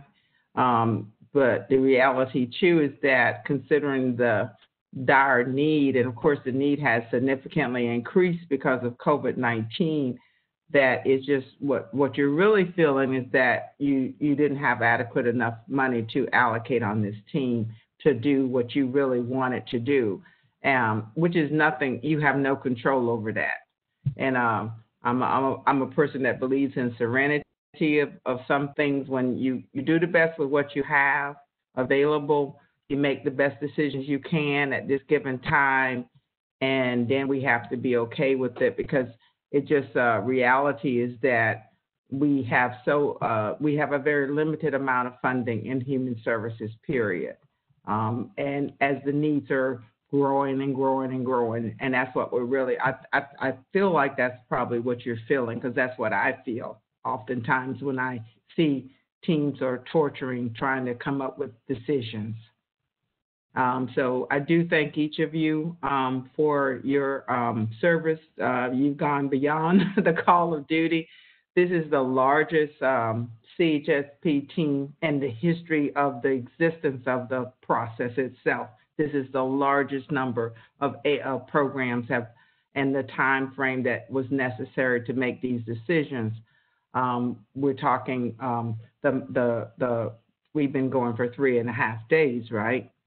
So, and you also had some time you had to do the ranking outside of the time. So I just want to say thank you, each of you. I really appreciate you guys more than I can say, and we couldn't do this without you. What are you feeling, Ryan? Because I'm kind of looking at your face and I'm a little concerned. I'm a bit concerned. What you wish could have happened that would have made you feel better? I feel great about it. I look at what you said, and I think that sums it up, is that I wish we had more money. That's ultimately it. It's not that I don't think legal services wasn't important and Second Harvest is more. No, I wish there was more, and it's a struggle. It is literally just a small amount of dollars. And I mean, honestly, even, I felt bad for the flyers for homelessness people. Like, I'm like, couldn't we give them a little bit of money? Like, I think you really summed it up nicely, Pat. It just is really upsetting that we have, when we think about the need, this is only $500,000. Right. I know in all of our businesses, I know I literally just closed a deal for $700,000 for one small school district. So These are people who really need it. And that's really where my frustration comes from. And it's not at all at the team. It's that, gosh, this is so little for these people who need so much more than we can give them. Yeah. Anyone else want to share? Let's see, who else did I see frustration? Are you okay, Crystal? What are you feeling? I like the end where people are, get it on out now, because I find out that that's a healthy thing to do. What would you have wished that could have happened? I mean, this year was very difficult given the time constraints, because I feel like the agencies were not able to adequately present their programs in a way that makes it more understandable to those who haven't been on this team before. Right. So I think some of those presentations are so beneficial, especially for our group, because we are just reliant upon what they're typing in a little box. You don't get that one-on-one with them. You don't get the client testimonies. It's just you reading, and it makes it very impersonal. And this is a very personal zone. I mean, this is a very personal group where I feel like we're super compassionate and we're super invested in what we do for this area, and having to do everything remotely, I feel like it's a little unfair. Say life is unfair because the circumstances that we're living in are not fair to anyone. If you look at it from that perspective, again, that's an area you had no one had any control over. So we're in these circumstances where we had to take this whole process virtually and eliminate some of the humanitarian kinds of experiences that we normally have. So one of the things I think is important, because I've heard this from every single citizen review team, is that it is going to be very important that in the future, that as soon as possible, that CHSP process is done in the same manner as it has been done in the past, including the site visits, including that extra time, so that we can bring that back into this process. But in reality, that's every system is experiencing that, because if you look at the schools, imagine how teachers are feeling, because they're used to, particularly I think elementary school teachers, where they're used to really that touching, that emotion, that relationship, that they've had to also depersonalize their services on a platform, a technological platform. So a web-based platform, even our healthcare is web-based these days, right? I mean, someone's looking at you, even though you have a heart condition, and saying, "Are you okay or not?" I had to do a telephone doctor's appointment with my father's cardiologist. Okay, so I think in a way that all that whole feeling is probably bigger than just CHSP, because in a way, a lot of us used to touch other people. A lot of us can't even touch our own members now. So I think that what we're feeling is probably bigger than just what this experience has, but it's all accumulative. And actually, I had one other question regarding the notes that are uploaded into CHSP. Are the individual client contracts something that we can have uploaded so we can see exactly if they are fulfilling that contract that you guys have in addition to their application? I mean, it's something to look at. Yeah, I don't see why not. Yeah. I don't see why not. That would be fine. Anyone else want to share how they feel? Are you, Marie? Yes, I had just wanted to let the group know, by having the honor and a pleasure to serve on this team, every agency that you looked at, that's our lives. That's me and Renee's lives. Those people we interact with on a daily basis. You don't know when we eat, how we eat. We go to Second Harvest. I done went out to AMI. I done went to all of those agencies, including with Big Bean Tails and going to the doctor. And by serving on this team, we try to make sure that y'all understand when you're not into the loop of things. And what I'm saying is the truth. I've researched every agency ever since I've been on this team. And it's only because it's my life. This is how I survive out here. So what we are telling you, to me, is not just saying things negative, and then I won't say nothing negative about an agency that y'all think that won't affect my life, but it will at the end of the day. Because my children have to survive on those services, my spouse survive on these services, and I survive on these services. And I thank Pat for allowing me to be able to share the experience. And when I say I've been there to that agency, Marie done been there. And that was it for me. Can we go back, Sal? I don't know. Can you unshare this document for a moment? Go back because we were in the middle of talking. Sal, can you unshare for a second? We were in the middle of talking.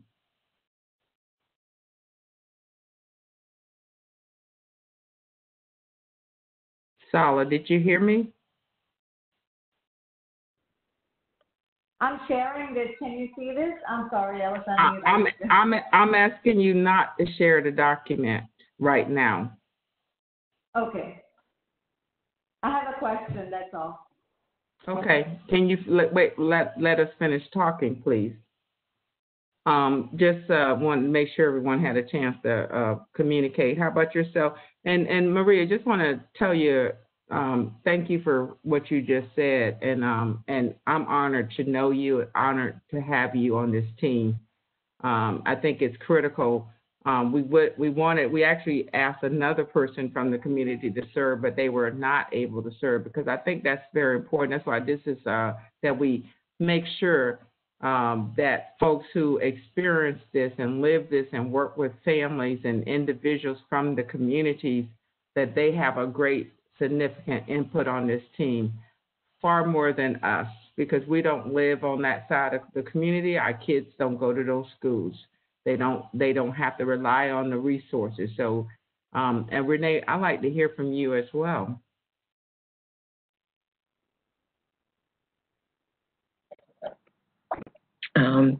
I would just agree with Marie. It makes a big difference on every aspect of my life, the people that I deal with. I've had 15 foster children, relatives, not relatives, neighbors' children, Hispanic kids, Caucasian kids, everything that you can think of as a foster parent, I have had, but not being a foster parent, I'd be a relative caregiver.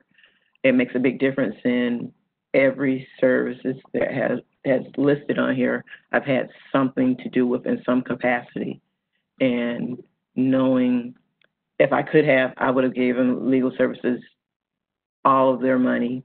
If I could have given Boys and Girls Club some more money, I wouldn't have given them all, but I would have gave them some more money because it makes an impact to those children and where they're going to be next year.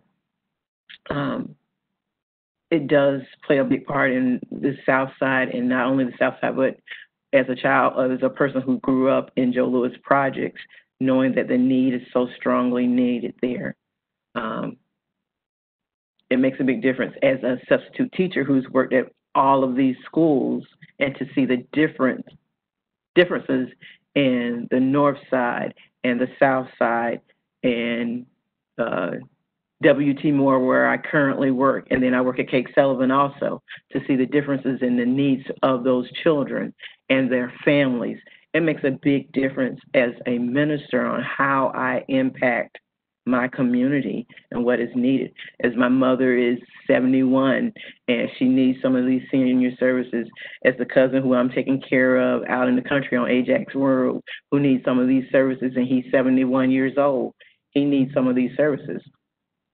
But to make sure that the Promise Zone is really touched and not just the money's not just going to a group because we know them, it's that they're really making a difference to the community, that they're really touching the lives of the people, makes a big difference for me. So I am privileged to be on this board, and I am very happy to be on there. I wouldn't have it any other way, to just be able to say and tell you what I see, what I hear, know that I have people in my community that are going to Big Ben's Cares, and once they get more flyers out, it's going to make so much a difference to how many more of my community will be going there.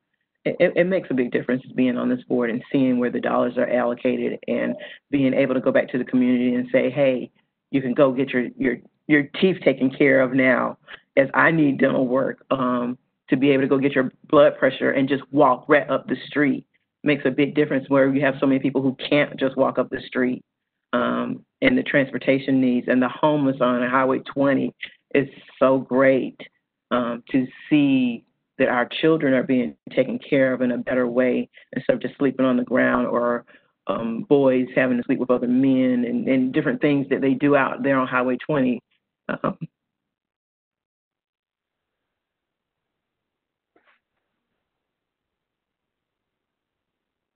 You just hit my heart when you said that. I tell you, I felt everything you just said, Renee.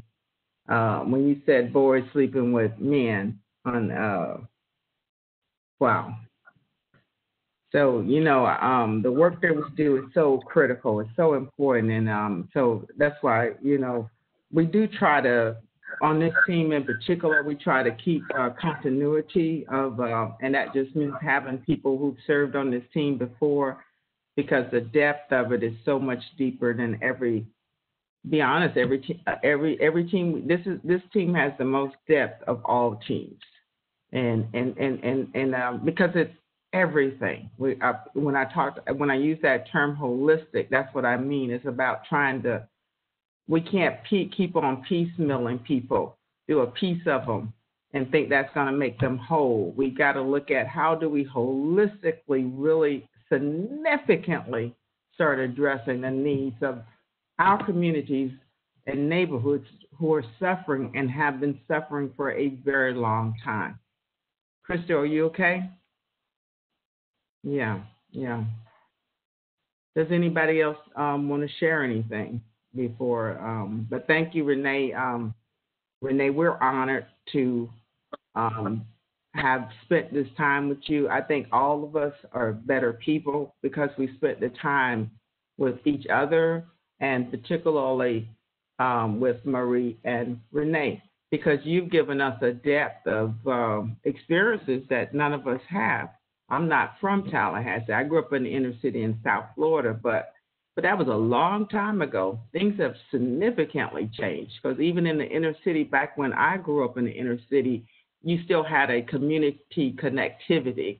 You had people co-raising each other. You had people in the community sharing resources. So if one kid couldn't eat at their house, they could come to someone else's house to eat. A lot of those networks have been broken down over time with mobility, families moving apart, and communities being more isolated and not as safe.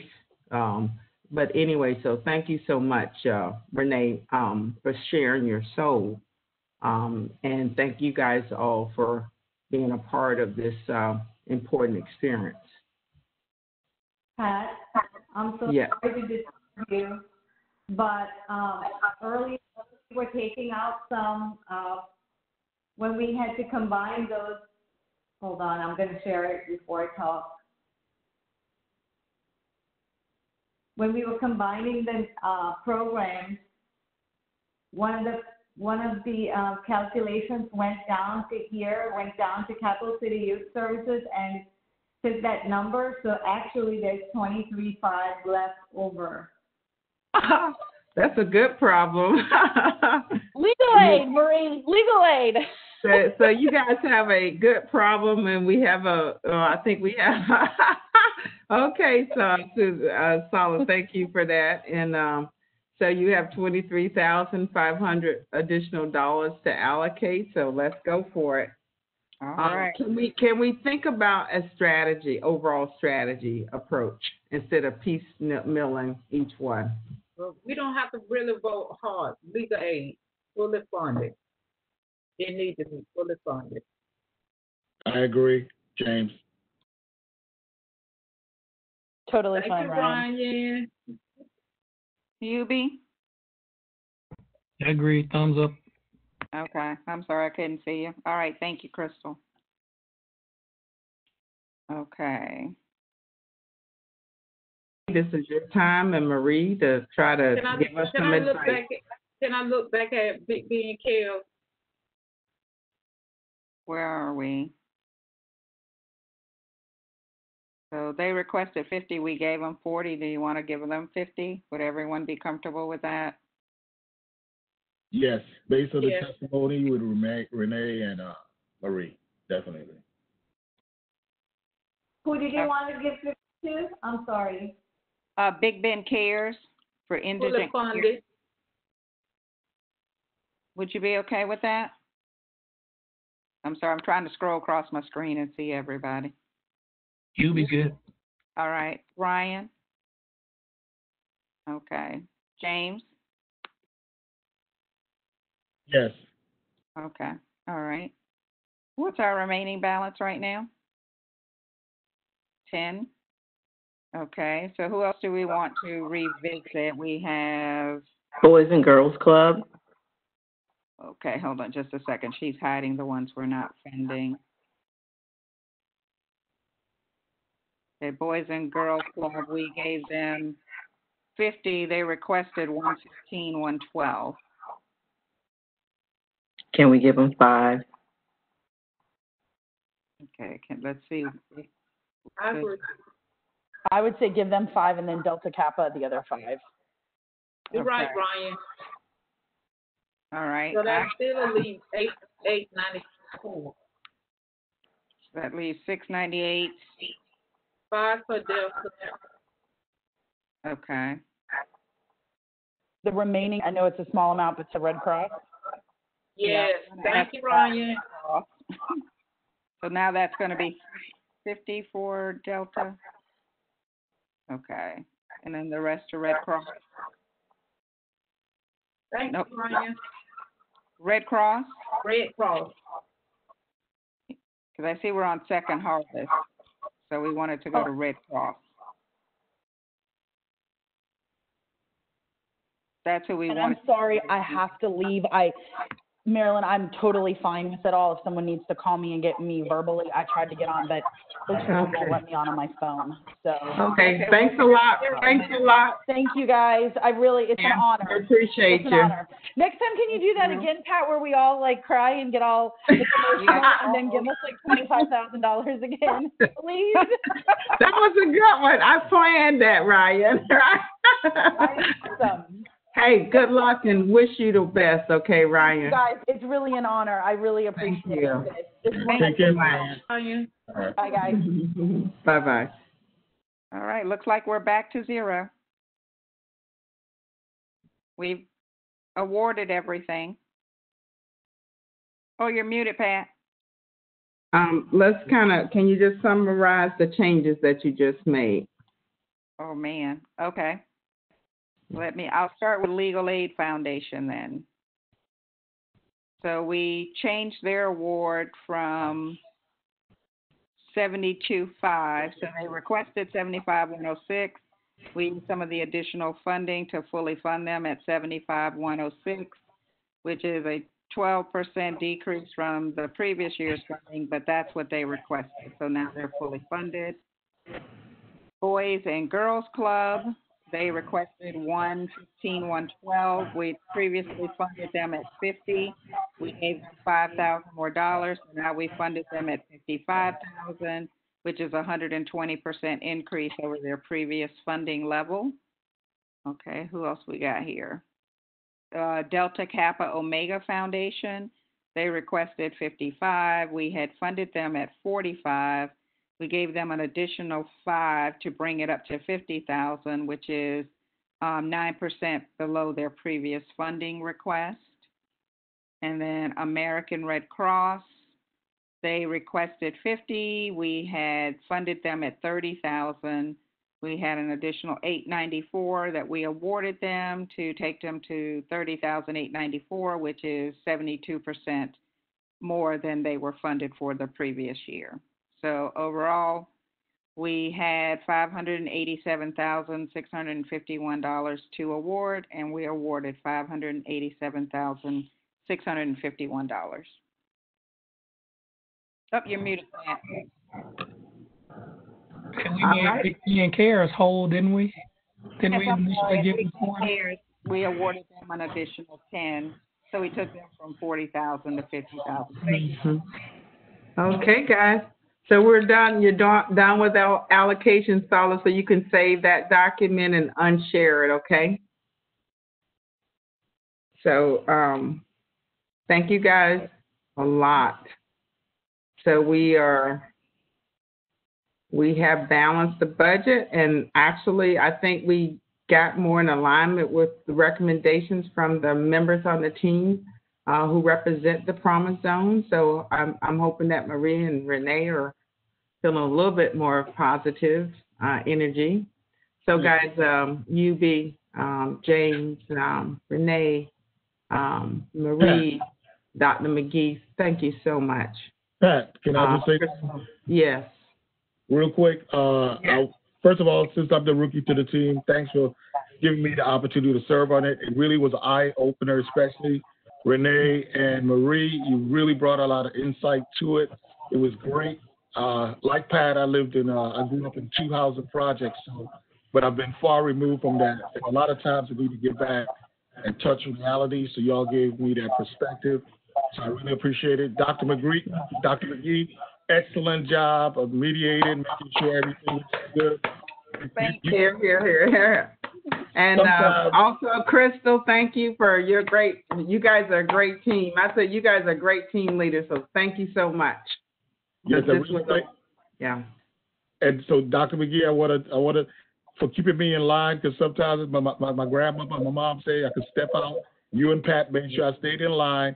Crystal, great energy, great perspective. Yeah.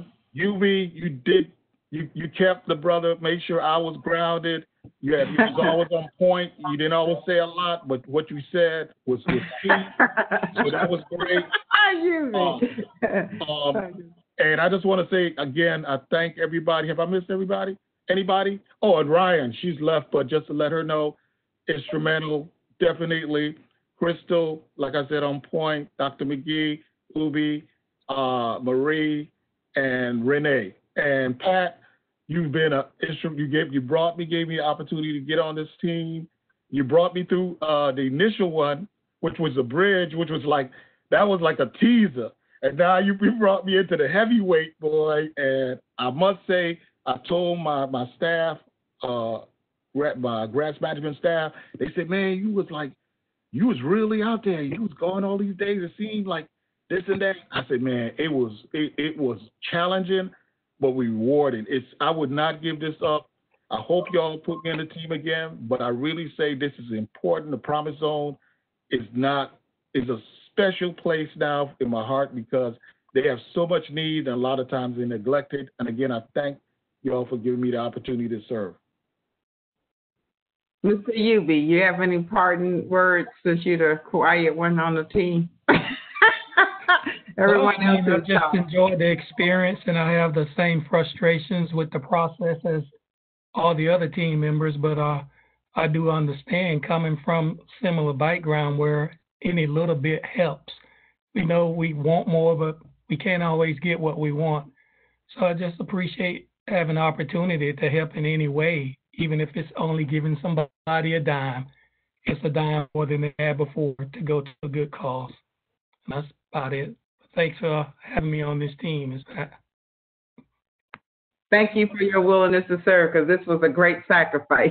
Because the number of days you had to take just to read the materials, and let alone just serve on the team. So, hey guys, I wish you the best. I know that we're in some turbulent times right now, uncertain times. So I wish I do send my blessings to you and your families and this whole world, really. And I give you my virtual hug. I'm going to give virtual hugs to people. That's about and so take care. And if I can ever be of help to you guys as well, just like I call on you to help us, if I could ever be of help to you, don't hesitate to call on me as well, okay? So thank you so much, and have a wonderful long holiday weekend. I'm going to ask that the city and county staff remain on teams so that we can have a little summary. And with that, we will say goodbye to you guys, and thank you again. Thank you so much, and thank you for your leadership. Bye, guys. It was a pleasure. Take care. Who do we send our forms to? Oh, thank you. Please send those electronically to Sala. You can either send it. You've gotten emails from Sala probably as well as Virginia. So whoever is easiest to do, just send those electronically back to Virginia or Sala. All right. Don't send them to me. People are sending them to me. Do not send them to me, please.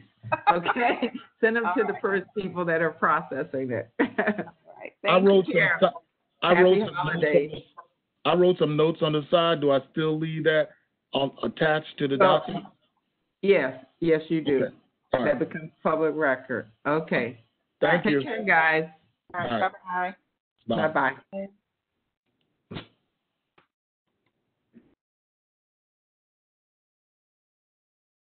Okay, guys, we have done it, huh? Tiffany, are you there? Tiffany.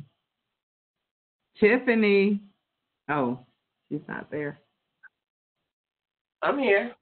Oh, let me see your face, Tiffany. I haven't seen your face in weeks. Let me see your face. I want to see Tiffany. I miss Tiffany. Any comments? It's good to see you. I hope you're doing okay, and I hope your twins are okay. Yeah, they're good. They're good. They're working your dad to death? Oh, and my sister-in-law, too. Hey, your sister-in-law. You got a good support system. Aren't you blessed? I am blessed with that one. Mm-hmm. Any comments or, I'm going to spend this month of July writing all the award letters like I always do. I'll try to get them done as soon as I can, but you can see there's some extensive writing needed this year. Mm-hmm. And then the goal would be to have the appeals hearing, of course, toward the middle of August, as we always do. And and then, of course, the agenda items for city and county will be slated. We normally do that the last meeting of the month of September. So that's kind of like our timeline that we have to go for right now, okay? I think anything, Sala. Yes. Sala, I need you, this is offline, but I need you, before I forget, I need you to send award letters to Nick Maddock for Boys and Girls Club. They need the 2018-19 award letters for teams 9. The two teams, they're on Promise Zone and they're on youth. They're on team 8, and they're also on team 10. So if you could send Nick Maddock the CHST award letters for both of those teams for 2018-19 today, okay? Okay, no problem.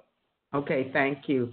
I'm gonna actually take off. I'm gonna be off for the probably. I'm gonna do a couple things, but I'm gonna take time off for the rest of the day because I just need a break.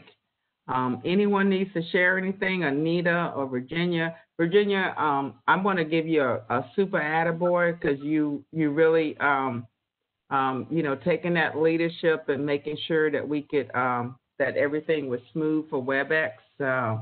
I was scared to death at first about this format, but it worked incredibly well. So thanks for taking that leadership role. No problem. It's the least I could do.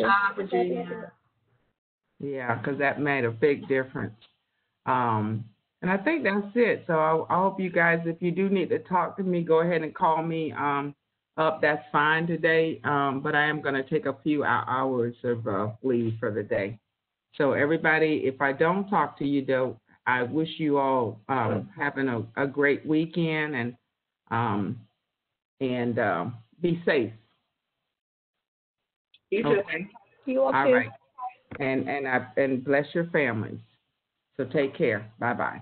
Bye-bye.